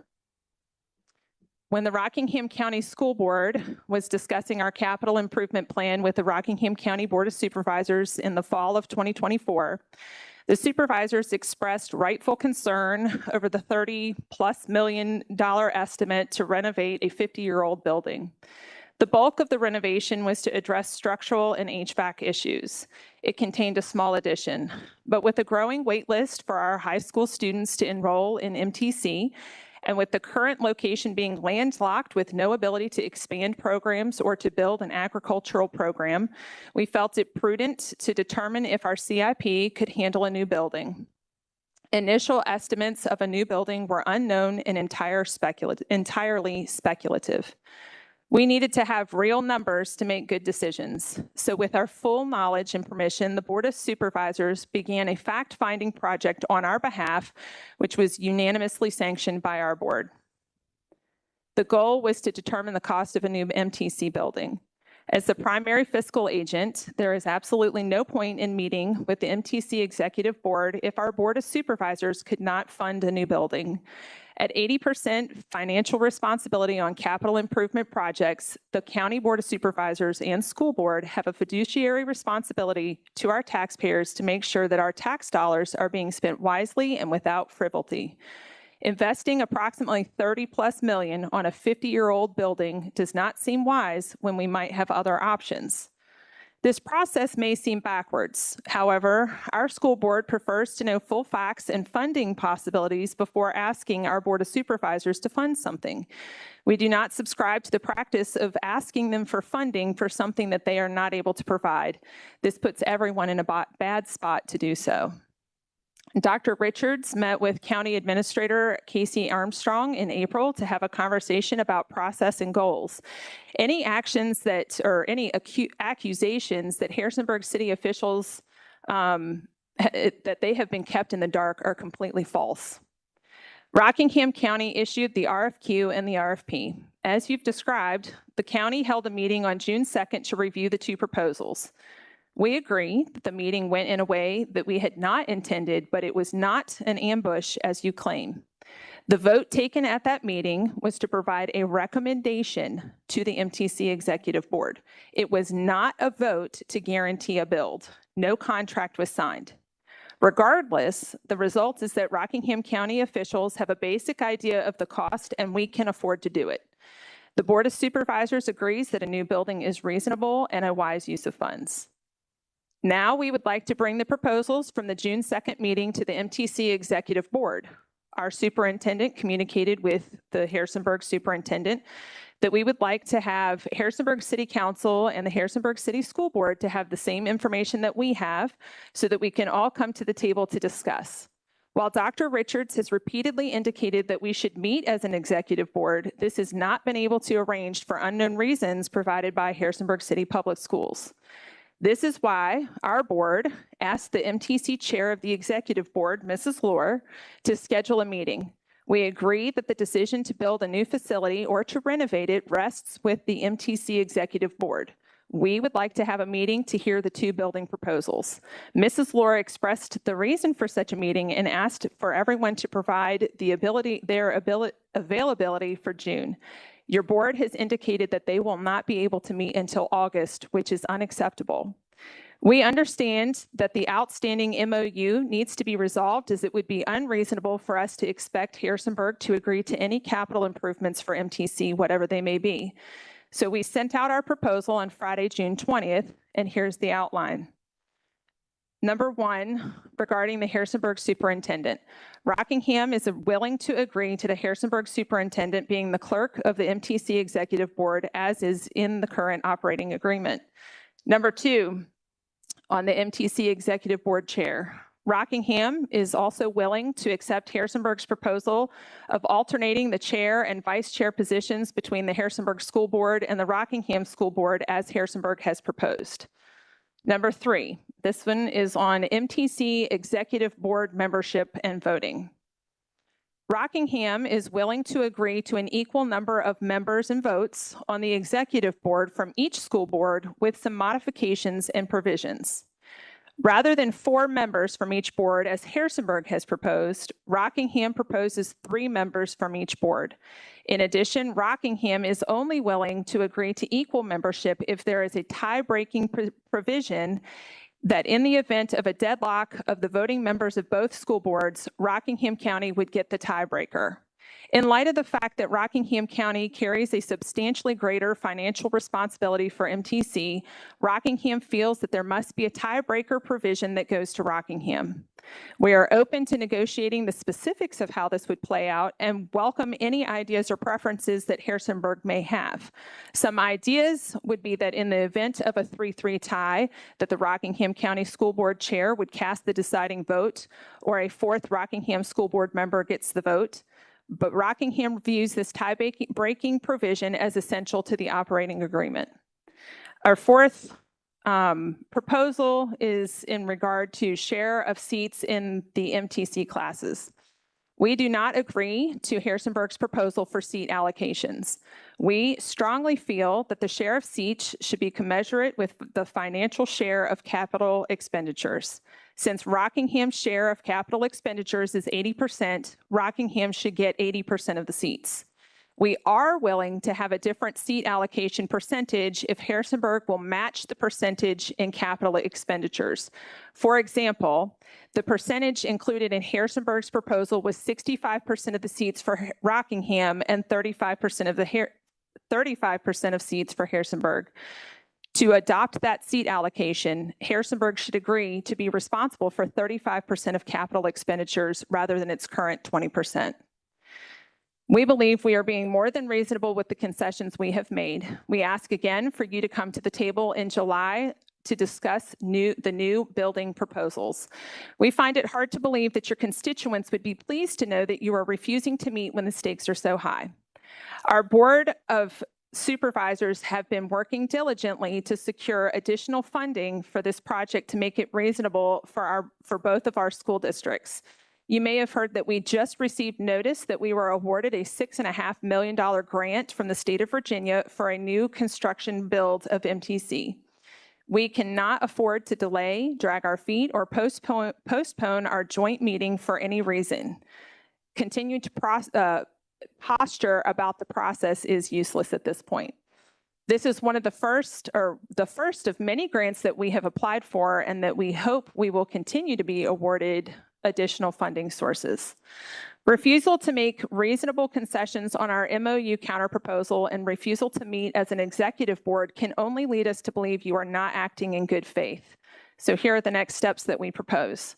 Number 1, respond to our recent MOU proposal. We understand your reservations about making decisions on capital improvement projects with the uncertainty of the MOU. There is really no point in meeting as an executive board if both parties cannot agree to terms. Rockingham County has made a reasonable offer with room to negotiate. Please take this seriously and expediently. We promise a timely response to any counter proposals you make. Let's try to work this out. Number 2, if we can agree to an updated MOU, we can then meet as the MTC Executive Board to review building plans and to make a determination as to how to proceed.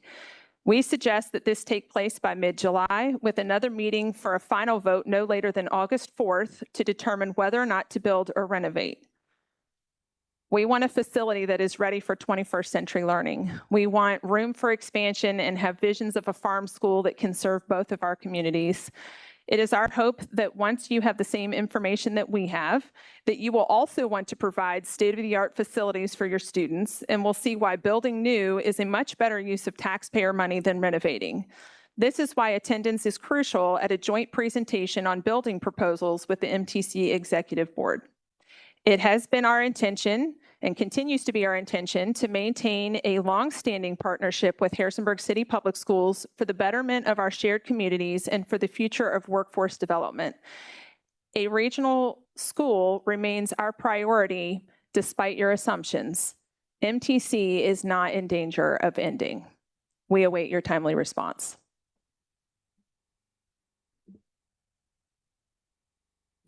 I'd just like to thank you, Chair Hurst, for taking the time to write all of that out. It's very well written, and I just commend you on the work. Thank you. And I'm in 100% agreement with all of that.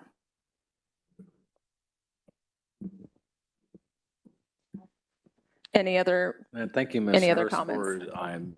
for saying what you said tonight. I think that Rockingham County School Board has been very reasonable in our negotiations of what we want to see. We're not being unreasonable, and we want to work with the Harrisonburg School Board and for what's best for, most importantly, want to work with what's best for our kids in Rockingham County.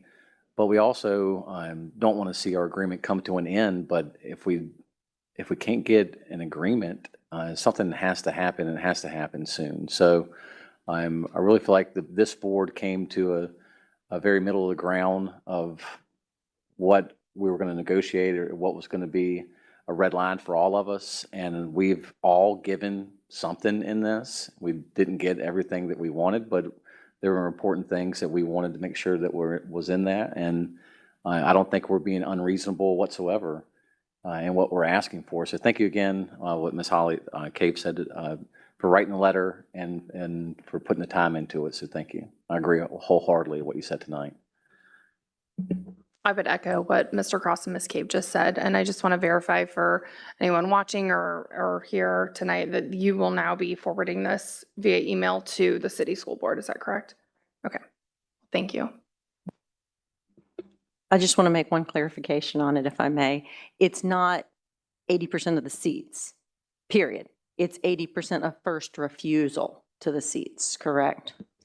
That's a really good question and a really great point. What we are saying as a school board is we get first shot at 80% of the seats in all of the courses. If we cannot fill the 80% for whatever reason, Harrisonburg is absolutely welcome to fill the seats and vice versa. So they would have 20% of the seats right off the top. If they can't fit, let's say they don't have let's say they have 0 kids interested in welding, but we have a wait list, we would fill our seats, and we would fill those extra seats if they would become available. In the same way, if we have, 50% enrollment from the Rockingham County end on cosmetology, leaving, the other 30% of our seats available, Harrisonburg City would be welcome to take those seats with the way we are presenting this agreement. Yes.